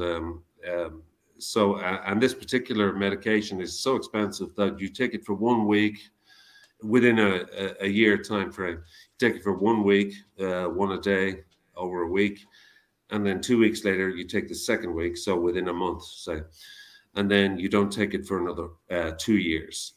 And for a year, during 2023, most of 2022 into 2023, I forgot all about my MS. I was jumping and running around the place without a cane. I didn't even think about it. I thought this is, it totally left my mind. Now, recently, in the last couple of months, it's come back again, as if to say, ha, did you forget about me? Here. And all of a sudden now the cane is back out, and I've been on to the hospital again. They said, you have to come back in. We have to review your medication. We might have to, because this medication is like a wonder drug for me. It worked for a year. He said, that's great. My consultant said Mavenclad is just out in the States in the last couple of years. It's the top of the top drug that you can get for MS, but we're still learning that people's physiology, we might have to alter the dose we get. So hopefully they'll put me back on, because I'm right back where I was, which kind of sucks. I had a friend take care. I had to call a friend to do all my shopping and stuff this week, but that sucks. That's MS for you. But anyway, that's disease for you. But once you understand it and kind of come to terms with it, you have to look at the bright side. At least you can get a cool cane. Yeah. If I had to walk with a cane, I'd be buying the most kick-ass, cool-looking cane. I could find. Yeah, yeah. So what's up, Professor? So, Professor, another thing that that gong does behind your head, it makes you look like something I hoped to God I would never have happen to me as I got older. I remember in my 20s and 30s looking at older guys, older middle-aged guys, and they all had the same hairstyle. It was all the swoop, and they had this domey swoop. And so this makes it look like you've got a blonde hair. If I don't look directly at you, it looks like you've got this big domed swoop that goes back. And then you move and you ruin the illusion. Well, I'm all about ruining illusions. You know that. So what do you think about Moses? That fictional guy that supposedly lived a long time ago. Oh, and you are was the pushing first buttons person, on purpose, you bastard. the first person to download instructions from the cloud to a tablet. Yeah, pretty much. I think it's a great story. I don't believe any of it, and I think it's been concocted and it's actually plagiarized. From whom? The Sumerians. Oh, I think a lot of Genesis is plagiarized from the Sumerians. Well, isn't that where Moses But see, is? you know what I chalk that up to? The guy who wrote the first 5 books of the Bible would have had an education in Egypt, in the house of the nobles. Well, isn't the Torah, the first 5 books, accredited to Moses as an author? And he also wrote about his own death? No, that's in his death was at the end of the last of his 5 books, which you can only assume was picked up by the next guy. Yeah. Joshua, who was in charge, probably Joshua, wrote about his death. I would think that if I wrote an autobiography and I died at the end, and somebody goes, "Oh, you can't publish this without the death in it. Let's put the death in." Somebody's got to write about it. Yeah, it's just that, when you're authentic and have integrity about the content that you're creating instead of plagiarizing it from somebody else's work and efforts, the whole content creation theft model that has been afoot for too long because all the systems are broken and they can't handle it. But it goes to the issue about, original content creation and how that is something that has been a stalwart, the intellectual property, if you will, throughout history of people who have penned this, scrolled that, painted this, carved that, wrote whatever it was. It's interesting how the stuff that is so ancient has sovereignty and provenance that is it's empirical data. You can look at the Sumerian tablets, the Enuma Elish, and not only get the Old Testament, the Torah, but get a whole bunch more detail that was left out, and you can see where the intended selection of taking the words and the stories and repackaging them for the agenda of the time has been going on for millennia. Well, to be fair, Robert, I think that plagiarism is as old as the hills themselves. Oh, sure. Everyone plagiarizes everyone else. You can lay the blame, for any civilization, on the downfall of the one before, and how they carry that forward and steal what they had, and Well, and modern... we were just talking about that in chat about, weren't we, Scotty, about Moses in the basket, and I was taught in school about they literally put Moses in a basket and floated him down the Nile and said, "There you go, you're on your own," and that kind of made sense because a lot of the the biblical scriptures tended to draw on that very extreme sort of devotion that you had to exclaim to God. So you have to sacrifice your child and then hope. Even passages like that, though, this is where research and study pays off, because nowhere does it actually say she floated him down the main channel of the expanse of the River Nile. It says, but she did go to the extreme of pitching the boat, on the bank of the river, of tarring the boat to make sure it was watertight. She went to that Right. extreme. Am I right? Yeah. Yep. So even though the baby was going into a tributary, that's still an extremely risky thing to do.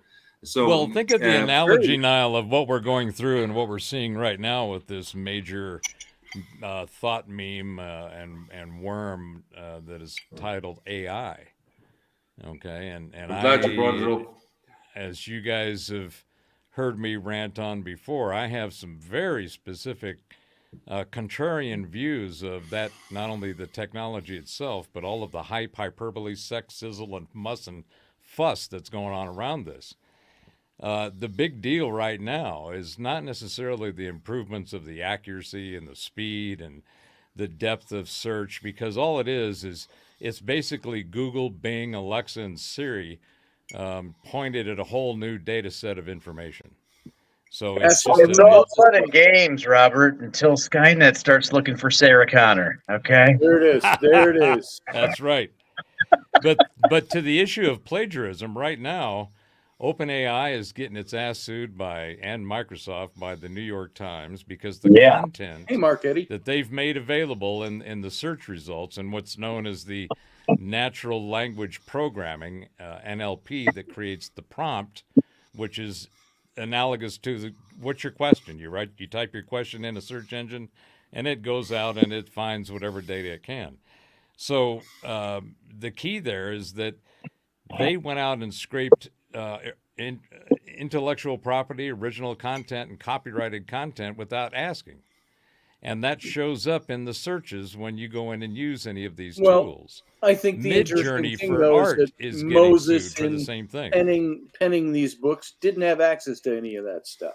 What he did have was access to his education, and his education would have covered the Sumerian version of creation, the Sumerian version of the gods, the tale of Atrahasis, all these different stories from which Moses.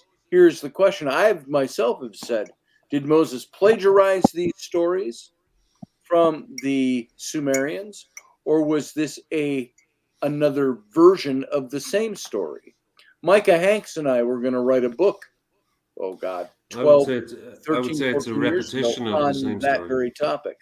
The plagiarism. What was the original? What could you consider to be original stories versus several different versions of the same story? Why do you have 600 different flood accounts throughout all different kinds of tribal cultures, major cultures out there, different religions? They're all similar, but they all have different names. They have different events. They have different. Why do they have different events of the same thing or different tellings? I think what's important is to boil it all down to say they all have a common event. That's a very good point. So I didn't want to interrupt, Robert, because sure. Is your main argument, Robert, the invasion of privacy here, or what is your point about this? Well, you guys are talking about plagiarism, which is using somebody else's intellectual property that they were the original creators of. And that was, I was using the analogy of not only Moses without crediting. And Scotty. Yeah, Scotty, I would take challenge with what you just said as it relates to, did he actually just learn this from his studies and therefore incorporated it? And I think, the Sumerian version is over 1,500 years older than when Moses was supposed to exist. It is. So when does copyright wear out? Is it right? Plagiarized? So did his copyright? 76 years was a long time before. That was, 1,424 years earlier. So the point is, Jason brought up, is its attribution. Yes. Moses did none of that whatsoever. In fact, he made it into his own and claimed him to be the provenance of having this relationship with this dude who's apparently got a really hot mountain that burns your face and turns your shit white. I mean, when you break down, I mean, as a fantasy. Well, that wasn't in the Sumerian version. And then it wasn't. So when you it's I just interesting love the professor's cynicism. when you listen Yes. when you listen to the story as just a story of some mythical, magical event that occurred at some time and is being told as it were true. That's great. I mean, that's what all of the big movies, Well, that's the beauty of series, 4,000 years of retrospect. You know, back yeah, then it was pretty fresh. So yeah. But the thing is when you break it Hey, down and Niall. you listen and you I go, think wait a you're hot minute, micing. who, me? No, Niall. Oh, Niall, yeah, Where's got a your hot mic mic boom? going. What are you talking about? Do you have a mic Was it- boom? No. Are you are talking you about doing me hitting my rings on my cup? No, the breathing. Oh. It's a very heavy breathing somebody into the mic. I just figured I'd let somebody know in case they need to adjust their mic boom or their. I don't think And the only person where it wasn't going on was when you were talking. So I could be wrong, but I just figured I'd let you know. Okay.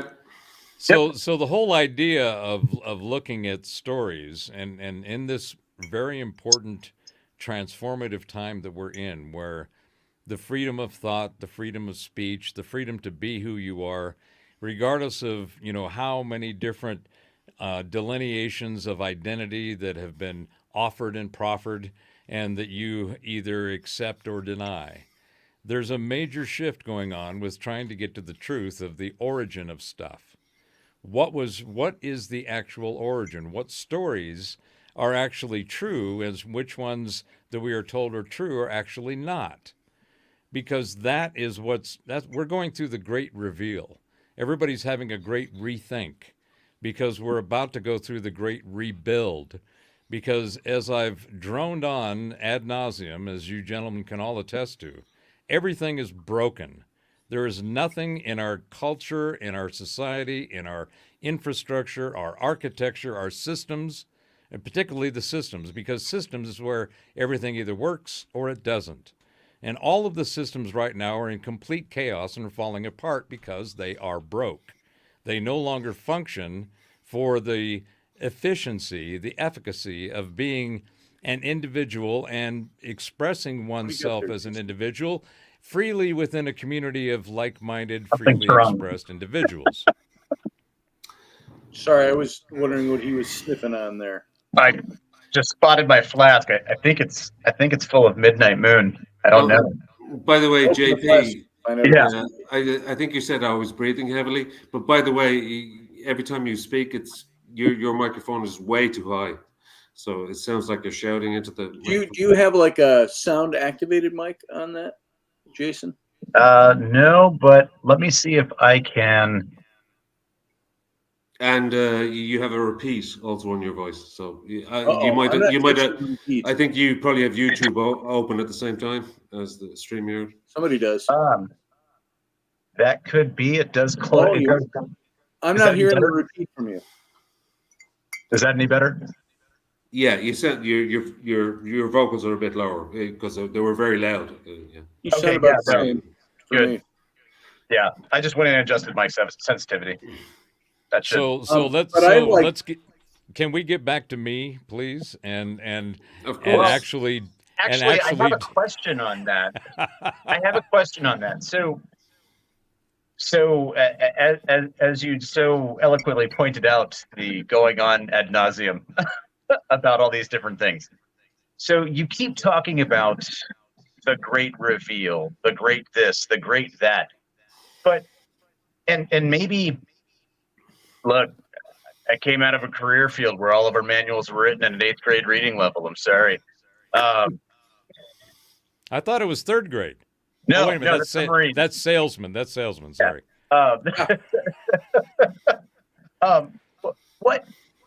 What are the indicators of a great reveal coming? And that's the thing is like I guess I don't understand. You keep alluding to the event that's going to take place, whether it's some sort of cataclysmic thing, whether it's some sort of just, all of a sudden all information is revealed, whatever it is, whatever it may be, your manifest as.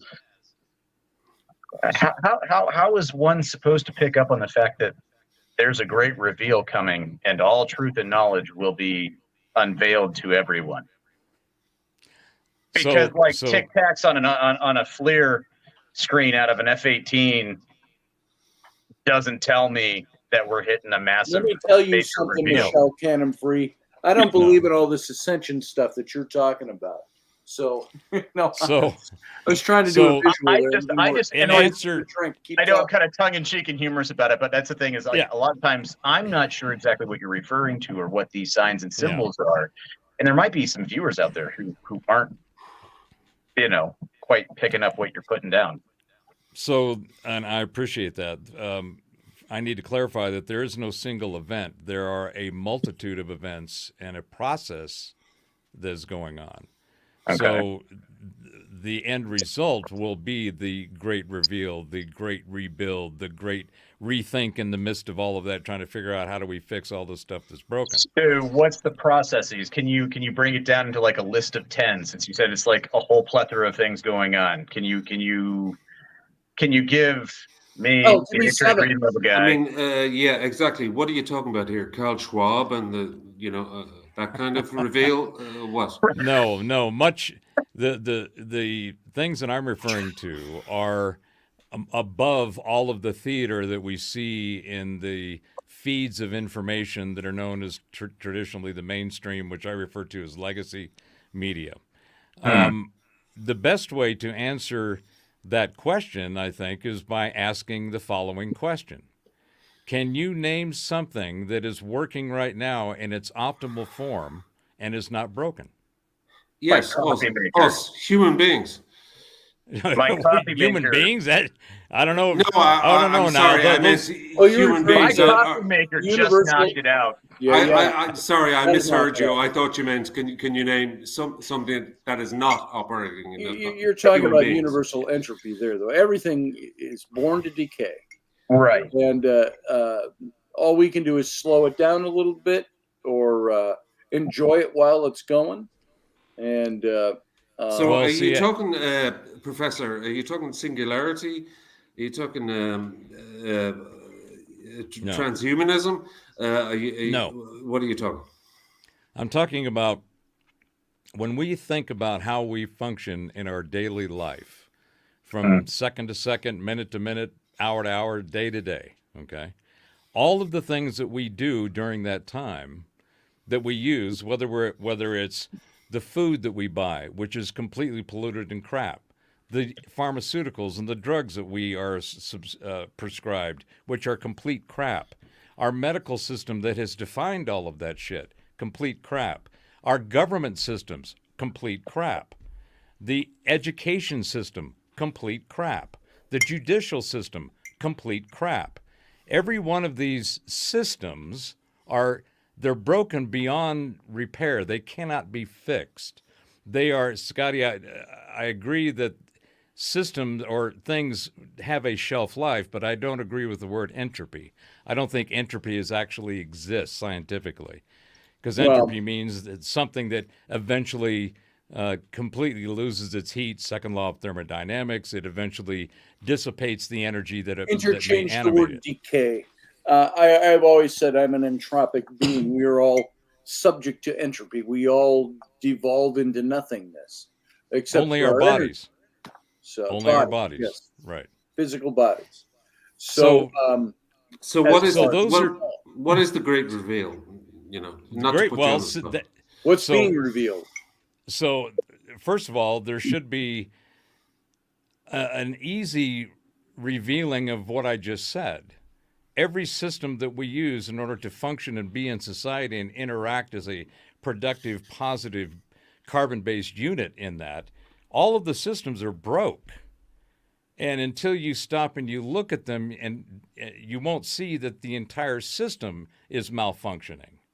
Why is that, you ask? Because that should be the next question. What is it?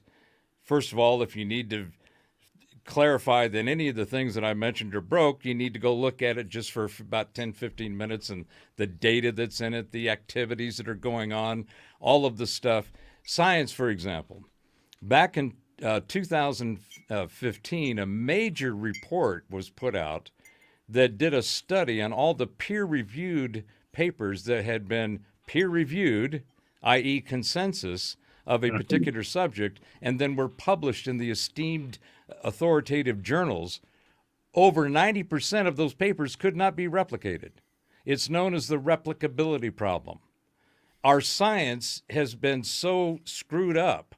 It's been so infiltrated with ideologies and, most importantly, money. Because if you want to, every time somebody says, well, you need to follow the science, every time I follow the science, all I find is money. And I find corruption. And I find that as a result of those two things, the data that's being proffered by these institutions, these think tanks, these knowledge stacks, is wrong. I've noticed for the last 15 plus years of all the different dives I've done into different knowledge domains, that 50% of the information I find in there is questionable. The other 50% is either wrong or complete or missing. And this is part of what I'm calling the Great Reveal. All of the systems are broken for very unique and specific reasons, depending on what they are. But at the root of all of them is an ideological, basically corrupted, money-fueled set of information and authorities and the constructs with which that information is managed. So we're finding out that our science is wrong. We're finding out that our health system is wrong. We're finding out that our financial institutions are wrong. The entire financial system is broken. That's why you're hearing all the stuff about this replacement So everything currency. is wrong and broken. Exactly. So would it be fair to say that the Great Reveal could be equated to effectively a great resurgence of self-awareness within humanity? And when I say self-awareness, I mean humanity realizes, you know what, we're where we're at because we have become apathetic about politics. We have become slaves to consumerism. We have, become slaves to technology. So when We've become intellectually lazy. Well, and of course, this is nothing new. You Right. look at civilizations that fell 2,000, 4,000, 8,000 years ago. Those civilizations fell for some of the same reasons they fall today. Mm-hmm. So let me ask you this, Scotty. Degrading, or have we always been this way? Well, that's my question to you is, you gave an example that's over 2,000 years old. Mm-hmm. Do you have one that's more recent, say in the last century or two? Example of what? The great civilizations falling. Oh, well, I think we're in the middle of one right now. But there hasn't been anything like this in history is part of my point. We are more connected with more, there's more people and more connectivity, more interaction. And I think that connectivity and interaction is something that has really precipitated it. If you look at the way, let's see, use as example, the way we surveil. The way we surveilled and did police work 50, 80 years ago is night and day to the way they can do it today with modern technology. You look at, when did DNA first come onto the scene as being something that was usable to determine crime scenes? It was in the late 80s, early 90s, and then the Human Genome Project became a big deal. Then it fell flat on its face. It was available long before that in the early 80s, but it was extremely expensive and used in the context of you had somebody medical murdered research. in 1917. Could they have traced their DNA? No, we didn't know anything about it. So we have made advances, but sometimes those advances have made us so overridden by the advance. Say, for instance, what might it be? Let's say you got pulled over for a speeding ticket 70 years ago. Mm-hmm. 70 years ago ain't as long ago as it used to be. 1949, 1950, you got pulled over for speeding. Hey, I'm going to have to see your driver's license. Oh, that's good. Did you know you were going a little fast? I followed you and I had you at roughly about this speed. I got to give you a ticket for speeding. Could they call in back then? Did they have computers in their car? They could call the office on their radio and say, you got anything on this guy? and they might not be able to access it. So we're overrun now. Take that into simple daily chores. We've got an older No. white male, gray Yes. hair, beard, Beard? probably roughly somewhere in his 60s, wearing a black shirt. APB, everybody. APB. But of course, nowadays, this spills over even into the quote unquote the innocent things of life. Your medical records, your purchasing habits, your what is the Biden administration was pushing the wanting to tax. What was it they were trying to tax now? Everything they wanted access to all your financial information. And the trade was it $600 or something like that? Was the cap they were wanting to? $600. That was the $600 on something that was, money to you, and it was not 1099 or should have been 1099. PayPal tried to do it. And they it's got like, a bunch because of right pushback, now, and they finally had to. The last 40 years, you could fudge on your taxes a little bit. That was just part of life. Seeing how you could cheat the government a little bit. Well, they get one over on us. But no, it'd be things like, I'm not going to claim that $247 that I made under the table selling cigarette butts to whoever over the last year. So that Scotty, $230 is going to remain unclaimed. Well, now what I'm talking about is deeper and simpler. Yes. For example, just on the point you're making, why are we paying taxes? Why is there a tax system? It's supposed to be to support the government that you put into place. So, build but roads, that's support defense, provide for the common good. So I still don't understand, Robert. Are you an anarchist? What are you talking about? Basically? No, I'm a humanist, and at a minimum, I'm an individualist. Okay. So you want the breakdown of everything. You want everything to collapse because it's not working. But well, see, let me try to clarify, because that's not what I said. That's not what I said. But you did say that nothing is working. Well, it isn't. You don't have to be an anarchist or any ist to look at stuff and say, well, that's not working very well. What I'm saying is that everything is clearly broke by any objective, reasoned, critical thought observation. I mean, you can't look at anything right now and tell me that everything is collectively. But my point is that what's your alternative? It's like to fix it, and that's what is it all broke, or is it all things that we every day we get up and we have to work at making things work well? My family would be broke if we didn't work at it every day. My car would be broke if I didn't put oil in it every day. No, what I'm talking about are the fundamental constructs that make up our societal habitat that we inhabit. I'm talking about all of the fundamental structures of the way that we humans think about the reality that we inhabit, how we interact with it. How is it made? Where does it come from? Are there UFOs? Is there a free energy? Is there free water? Yes, all these things are real, but they have been on the fringe of the constructs of the fundamental experience that we all have been inhabited, or that we have inhabited. And we have been programmed intentionally to think the way that we do, like you went on about taxes. To me, the questions need to be asked are, why do we have taxes? Why is the government system the way it is? Why is the legal system the way it is? I'm talking about fundamental I think building that's blocks. Broken because taxes were supposed to be used to fund the government that you put in place. Now, but did you know you can have an economy that would fund the government without taxes?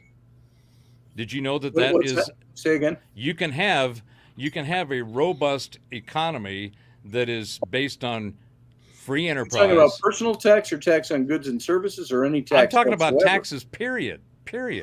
You don't need to have a tax system in order to fund an infrastructure for a society or a civilization. So you don't need that economy model.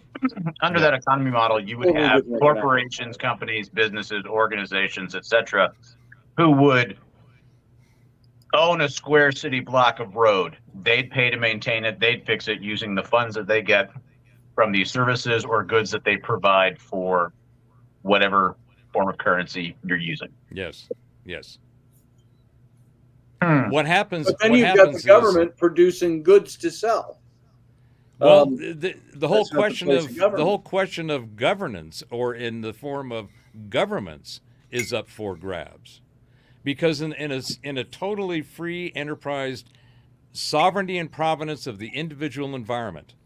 And what I mean is that you own your data. Right now, you don't own your data. It's like when you were talking about the surveillance stuff. The data that is about you and your construct of the sovereignty of your individualness, that is scattered across hundreds, if not thousands, of different systems that none of us own. And unless we remember our passwords, we can't get to it. But it's us.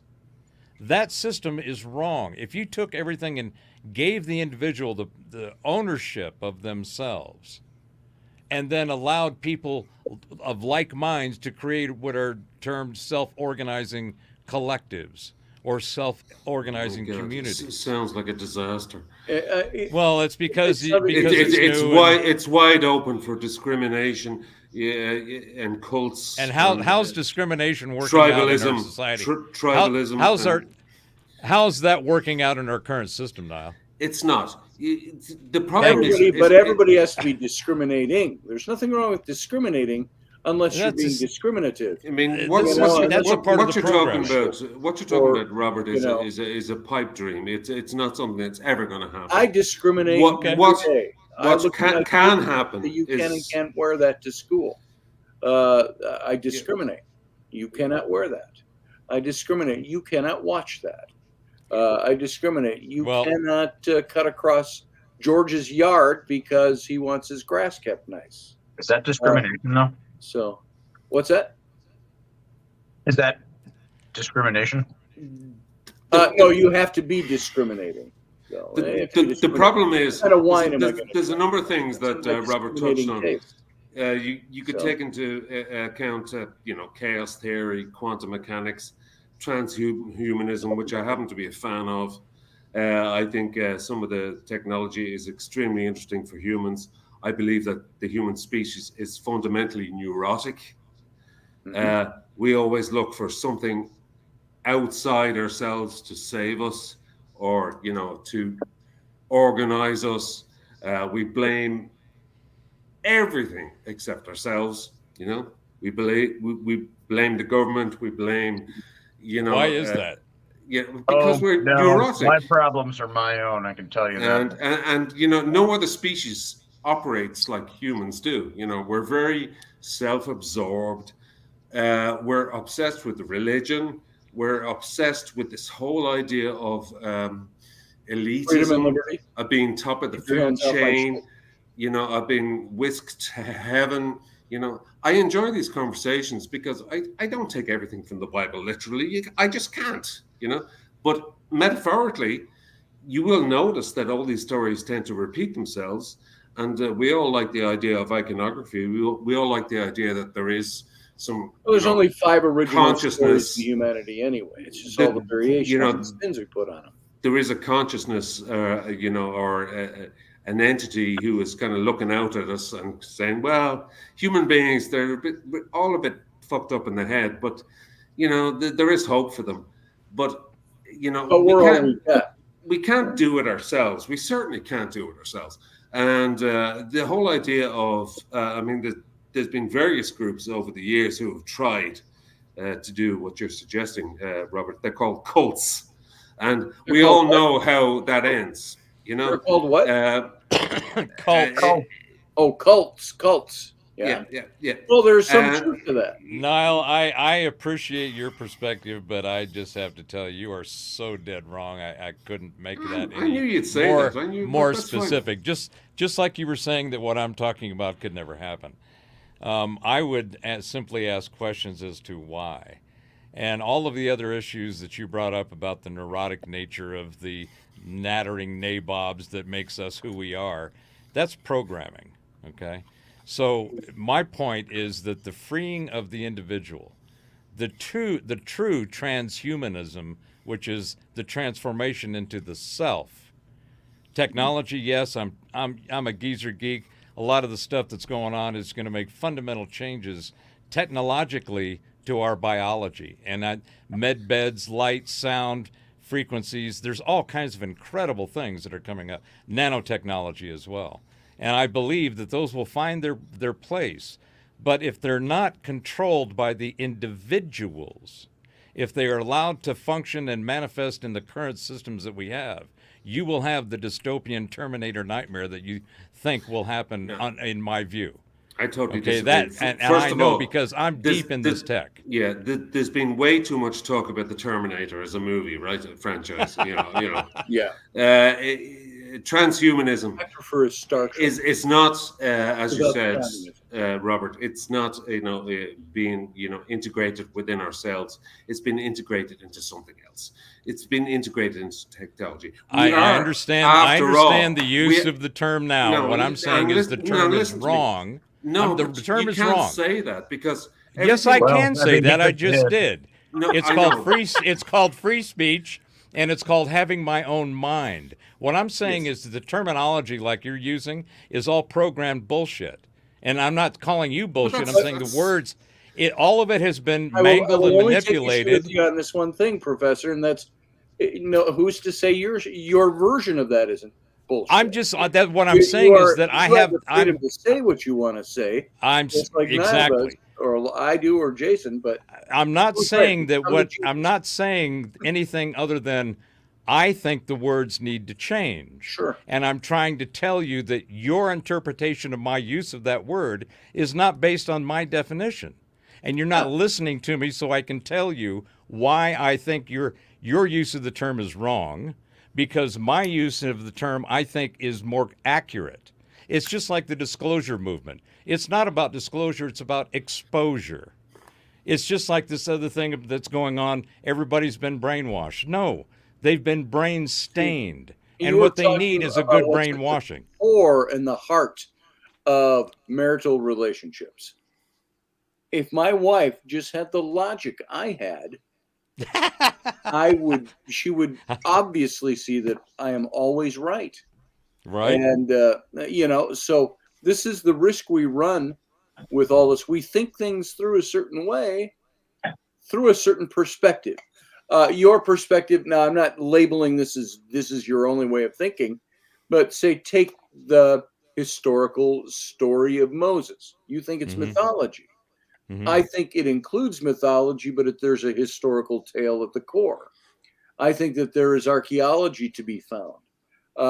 I think religions can take the same story and say, archaeology be damned, it's what God and Jesus are doing. So there's all these different perspectives of the same thing and saying, well, mine's right. No, mine's right. No, yours is right. No, mine is. Let's go to war. And that's what causes war, I think. We're never going to get around that. We're never going to get around the degradation of culture. Well, the point, though, Scotty, is all I'm trying to do is say that I have a different subjective perspective than the official narrative, and I'm trying to explain what that is and why. Now, all of us have nothing more than the speculation that we carry from our own experiences. There is no other truth other than what we know personally. So everything is speculation. I'm not saying in any way, shape, or form that I'm correct. What I'm saying is that... Well, it kind of sounds like you are, to be honest Well, with you. that's why I'm trying to help clarify it. What I'm saying is that your use of the term, transhumanism in particular, I have a different definition. And I'm trying to give you that definition so that you don't think that I'm wrong about transhumanism. I don't care. I think that everybody... well, the thing is everybody's got their own definition, whether it's been assigned to them, whether they've adopted it, or they've created their own. And I'm simply trying to say that I want to create a different way of thinking. And I'm doing it by using the terms that are currently in vogue, and I'm analyzing them going, well, that definition doesn't make sense to me, or it has these issues. So I'm going to use a different definition to try to explain my experience and how I see things. I'm not saying I'm right in any way, shape, or form. It only sounds that way because I'm very definitive in the language I use, and I'm very specific about making sure I get my point across. Don't confuse that with thinking that I'm right or that somebody else is wrong. I'm simply saying I have a different way to look at things that I think is more holistic and more accurate, and here are the reasons why. And You're the I was judge saying as it's to whether I'm right or not. the same exact argument I use when my wife and I go at it. I say, look, I have put brain power into this. I have figured out why this does that and that does that, and why notch A goes into slot B. And here for the laughs and rants. I can't read that, so I'm not sure. He said, Oh. what did you say about me minutes ago? Where's that one? It says bets, and then it says the professor versus Nile. When you guys were, What are I was your just odds? gonna see what people were gonna say in the chat. Place your maybe we bets. get a little pool going. I don't know. I thought it said, shut up, Niall. I was like, what? No. Yeah. I would It just didn't tell say you shut that. up, yeah. So yeah, I think like I say with my wife, I can lay it all out logically. My wife doesn't think logically. Sometimes women tend to not think with logically, think with emotion and feelings and passion and so on in Sometimes. general. And it's funny how in the last 50 years you've had to now add the words in general. It's the way women and men are wired differently, so we think differently. So I can use that same argument you've got, Professor, in a marital dispute, and it doesn't get me anywhere. It doesn't mean I won't come out, having sex that night. Well, what's the meme? It has a stick man. He's sitting there, and he's pointing at himself with his thumb. He said, what was it? He said, what had what was it about pancakes and sex? Something about what had pancakes this morning but no sex? This guy. It's something like that. I can't think of what it was. But, it gets us into that whole thing. So is there a truth? Are we looking for truth? Are we looking for fact? Archaeology. To quote Indiana Jones, you should know this one, Jason. Archaeology works for It's on the other side. There it is. Missed it by that much. What did Indiana Jones say about archaeology? Archaeology is not the search for truth; it's the search for fact. He says, "You want to search for truth?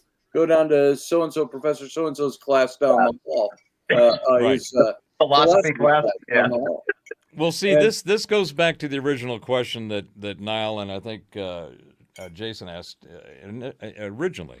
What do I mean by the great reveal? The things that we're talking about here, the words, for example, that we just went through, and how I was trying to put forth my different definition of these terms, is a part of that reveal. What we're seeing, it's a process of things that we were told. We're finding out facts that go against the truths that we've been told on any subject, any domain knowledge. As I was mentioning, they're all broken. Well, why are they broken? Well, most of it has to do with the fact that their truths are not based on facts. So we're starting to see facts, and this is something that happens when, as you said, Scotty, you put the brain power into something, and you look at it, and you reason with it, and you investigate it, and you analyze it, and you go through the scientific method, the processes of figuring out why something is the way it is. When you get in there, you find out that it was at one point it meant this.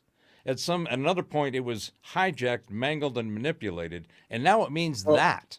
I think there's all kinds of not only examples of that, but our history is all wrong. What we've been told of what's happened over X period of time and space has been severely manipulated.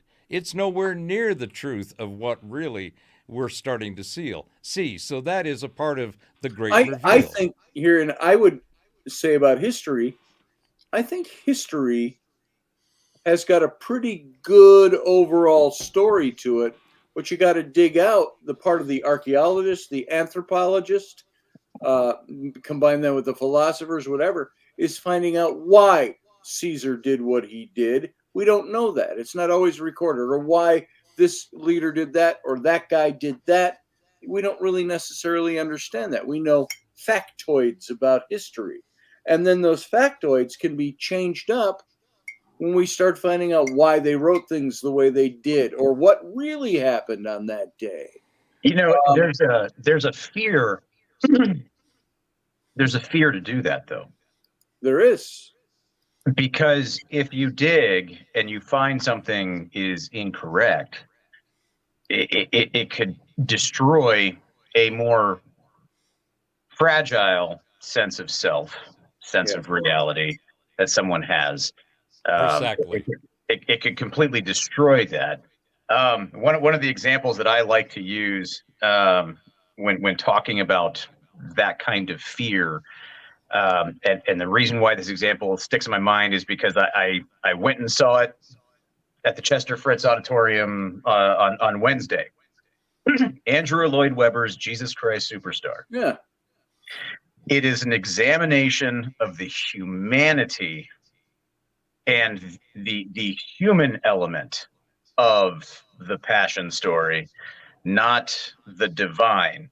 Are there elements of the divine that enter into it? Yes, of course.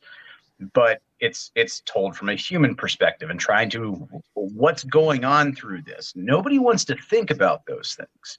And that's why there's a lot of hesitancy with people that I know who are a little bit more, have a bit more of a religious bent about going or listening to that. Well, there's something blasphemous about that. No, there's nothing wrong with examining this aspect of a person or persons that this stuff is centered around. Absolutely, and that's why the Last Temptation of Christ got into a lot of trouble for exactly the same reasons. Right. Because they tried to introduce the humanness of I'm not sure of we Christ. needed the whole scene of, Jesus and Mary Magdalene. I don't know, they didn't get it right, but the idea was there, The idea was there, yeah. I mean, personally Good idea, speaking, poorly executed. I have no problem. I have a sort of faith, but I happen to believe that Jesus was a mystic who did exist, but I believe he was a mystic. I do not believe he was the son of the universe or the son of the creator or anything like that. And now, what are you basing that opinion on? How did you come to that point? Well, it's just personal logic, Robert. Just personal logic. I mean, if this creator, if he wanted to really make a statement, he wouldn't have sent a guy down onto a hill and sprouted a few words to a few thousand people. Why do you think that would? Because it hasn't worked. Because it hasn't worked. Because based on what information? Oh, Jesus Christ! All it's done. He would have reached a whole nation. Israel just let me finish. Don't you get me wrong. Don't you get me wrong. If God had this great plan to send down his son to sacrifice him, so we would learn something, we haven't learned anything, and he hasn't made an appearance since. So it was like, it's like one of those comedy sketches. Let's try this. How's that worked out? Man, it hasn't really worked. Okay, everyone's bombing each other and killing each other, and the religions are just, they hate each other, and and they were doing that 4,000 years ago. Exactly. I sent down my son, in the hopes that it would work out. They nailed him to a tree, and they thought everyone would love each other and everything would work out in the end. But sorry, it was a failure. We'll have to work on that one. It just doesn't logically make sense to me personally. So I think Jesus was obviously, I think the whole message that's been watered a mystic, and maybe he had some incredible insights from the consciousness of the universe that he, which by our standards today would seem quite obvious, but at the time would be extremely profound. I all this talked about idea a of long time forgiveness ago. This and, whole, and love and humility and all these beautiful concepts. this But whole he was basically a mystic. evolution of the way we view God. I don't have it all forward in my mind right now, but it started millennia ago with the first concept of God. I think was something, there is some kind of force out there. Oh, I know, as they evolved it, he's the force in the thunder. That's the God of the thunder, the God of the mountain, the God of the object in the thing. And then it came down and they started making, well, why did rulers become gods in their own, the Egyptian culture, Assyrian, all these, because the ruler is a representation of God for our people. So the ruler became an entity, a godlike entity. And it kept getting a little further away from that original concept, this evolution of who God was, the more we as people developed what we wanted God to be. And eventually it ended up with, you now have the personal God, the God who welcomes you with open arms. He's not the God of the mountain anymore, or the lightning or the earthquake. He's the God that takes your crap and welcomes you with open arms and puts his arms around you. And that is This an just reminded me. individual thing. That is Just a reminded me personal of thing. something. Say that. Oh, I was gonna say this just that this kind of just reminded me. A few years back, I can't remember if it was like 2 or 3 or if it was 5 or 10, but a while back there was something about how they had found documentation that basically heavily implied or confirmed, depending on what camp you sit in, that basically the New Testament, Jesus, all of that was a psyop, if you will, planted by the Roman government. Oh, you're talking about Joseph Atwill and Caesar's Messiah. This would be the Herodian, not the Herodian, the Just, well, this Paul. Are you talking about X? Paul hijacked That Christianity. was the Middle Ages. well, And, in Joseph worked for Atwill's the, in, Caesar, or in Nero. Joseph Atwill's Caesar's Messiah, which there's both the documentary on YouTube as well as the book, and he's got a bunch of interviews out there. He's kind of like Mauro Beligio, who's done the Naked Bible. Both Joseph's works and Mauro's works clearly demonstrate that there was a long lineage of like you were saying, Jason, that the whole Christianity thing was actually a psyop made up by the Romans. And there's a boatload of documentation on that, which Joseph goes through in his Caesar's Messiah. Mauro Beligio in the Naked Bible shows all of the original words and how the translations have been completely screwed up for centuries, and shows that there's never the word God in the Bible anywhere.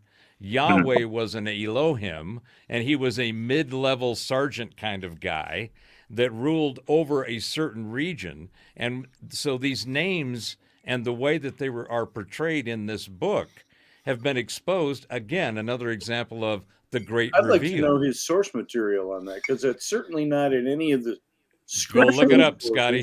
So there's external sources. All of it is impeccable, researched, empirical data, and it's all over YouTube. There's all kinds of interviews out there. Look him up. I'll send you a couple of links. The basic rundown from what I was, it's like, it was one of those things I remember clicking on. It's like, and you only got to read so much, and then it was like, hey, pay $29.95 for the book, paywall, whatever, right? Yeah. And but basically, the gist is that seeing the civil unrest that has been building within, Judea and that whole region, everything else going on with the Roman Empire. They're basically like, look, how do we avert a massive war and a massive uprising? Well, we have these people, the Israelites, the Jews, the Hebrews, who are waiting for a Messiah of some sort. to deliver them. What if we give that to them, but it's not the warlike Messiah that a lot of people were hoping for or expecting? It's one who brings a message of peace. And if we can bring the temperature down through this, we can maintain peace and stability in the region, and we won't have any more problems. And so, according to this, Jesus is basically a plant by the Roman, Roman Empire. The only reason I would say that's unlikely, JP, is that Judea in those days was an outpost of the Roman Empire. I mean, an extreme outpost. So it wasn't that important to the Roman Empire at the time, So the fact that they had to instigate that within that region would be extremely unlikely. They had much more further interests, within Europe and in other areas of the Middle East, and not in Judea. So unless they were using it as some kind of, as you say, psyop, which I mean, honestly, coming from a military background and seeing how they do things and studying things, they would have been way ahead of their time if that was there. I don't even necessarily even think that it would be something to be considered way ahead of their time. You just got somebody who understands how people think. I mean, you have to think nobody can be ahead of it. At the time, at the time, being they had their garrisons were extremely small in that area. You were at the furthest reaches of the Roman Empire. I really don't think they cared about examining those things. And also, at the time, the Roman Empire itself was under severe pressure elsewhere in the world. So that they had their plate full with massive wars all around the globe. So that defends the idea, though, of doing something like that. Because if you can put one person in some place to quiet something down, or a small group of people to quiet something down, you no longer have to worry about what's going on your rear flank or your left flank, or however you want to look at it, and you can focus all of your attention on the bigger issues. Yeah, I would agree with you, except for the fact that information was very slow to spread itself in those days. Well, I've heard a very interesting hypothesis. It might take a year for a message like that to land on some senior consular's desk, in Rome. Yeah, and I've heard an interesting. For 3 years, seemed like 30. I've heard an interesting hypothesis based on recent research about how it took like 500 years for the Roman Empire to finally fall, and one of the reasons was the barbarian attacks on multiple different fronts. So these are small communities looking to effect change.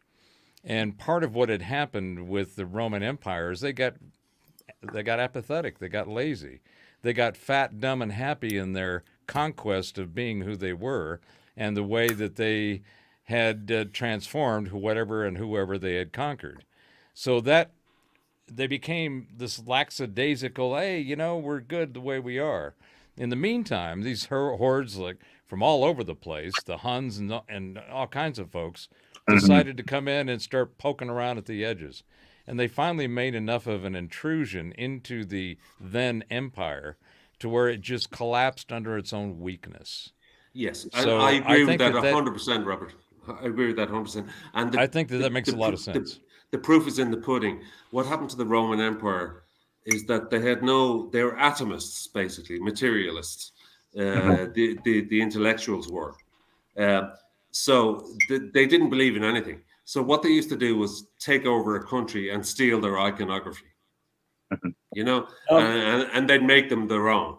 Let me just respond to Wesley. And then they'd integrate their iconography into their own. I'm going to respond to Wesley. Wesley, you're always interesting, but no time to talk to Allah. Not tonight. We've been talking about everything else. So, and we're just about wrapped up for tonight. As far as you really made Jesus angry for not telling the vision. I don't know that because he didn't tell me that. He didn't tell me I made him angry. So I don't really know that.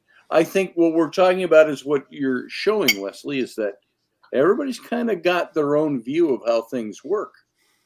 I might have had a vision about something too. It doesn't. How do I know my vision's right? I don't. So it's interesting. We can talk about that stuff another time. And inshallah, and we'll not kill each other in this conversation, Wesley. A goat molester asking for a friend and served you labeled tuna. See, what? I have no idea. So I'm not going to. Can we get a screenshot of that? Try to make some sense. I'm curious now. Anybody else? Wesley's been here before. He's been here a couple times over the last couple of years. It looks like it could be some kind of adult libation additive going on there. Might be. Anyway, but that's probably a good place to say I got to call it quits for tonight. All right. So conversation's good. I appreciate all of you. I appreciate the good conversation. I even appreciate Wesley. Wesley, no offense. Sometimes you're good for a laugh. Sometimes you got some great philosophy.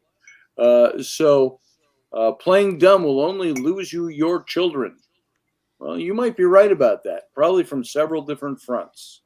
Thank you for that reminder. Hey, Scotty, I'd like to suggest that for a show, since you have a proclivity for some of the theological, historical events and writings, that you take a look at Atwell's video. I'll send you the link to it, and then after you've digested it, let's do a show on it and do a review. Because I think it'll give you a perspective that will be additive to the one that you have. I tend to look at some of these guys who pontificate or put out information like that. Everybody declares themselves a great thinker, and I've thought this all through, and I've researched this out, and I've got this. Same thing I say to my wife, like I said earlier. So I look at that stuff and I take it with a grain of salt because everybody in their particular philosophy or their particular presentation has the same kind of argumentation behind it. So I'm more than happy to look at his stuff. I've heard of I him would before. Suspend that filter because the evidence is particularly in Mauro Beligio's book. I'll send you a couple of interviews where they present the data. In fact, Graham Hancock just did an interview with Biglio, and I mean it's just fascinating as hell because the data he doesn't present anything other than hey, I did this, I went and looked at that, this is what I found, you be the judge. Mm-hmm. So it's none of that. I am an expert in this or anything else. It's empirical research that is another part of this great reveal. People have the ability now to look up information and do their own acquisition of the data, their own analysis of the data, and their own adoption of the data, which is how intelligence works. There you go. But if you misinterpret it, you've got it wrong. So, and that's all of us Let's save the conversation for when we talk about it. Otherwise, we're going to just keep dragging this out tonight. I'm done talking. Okay. Tonight. That's just me. If you guys want to keep that up somewhere else, go do it. I got no juice left, so I got to end the show. And I had no juice when I started. I'm even less juice now.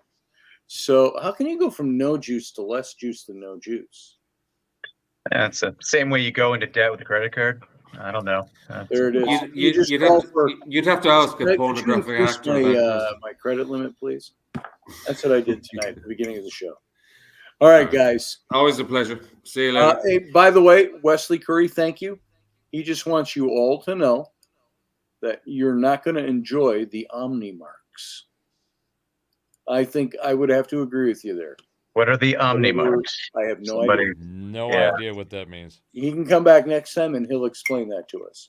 Guys, good night. Professor, good to see you. Cheers, gentlemen. Jason, good to see you. Live long and prosper. Long and prosper. All right. Later. That should count for the end, but I'm gonna do my own private one for everybody. Yes, absolutely. You should. Have a good night, brother. Take care, brother. All right, everybody, I'm out of here. Live long and prosper. We'll see you on Sunday morning. All right. And if I can find the right button to push, I would have timed that perfectly, but I didn't. There we go. Let's try that again. Live long and prosper.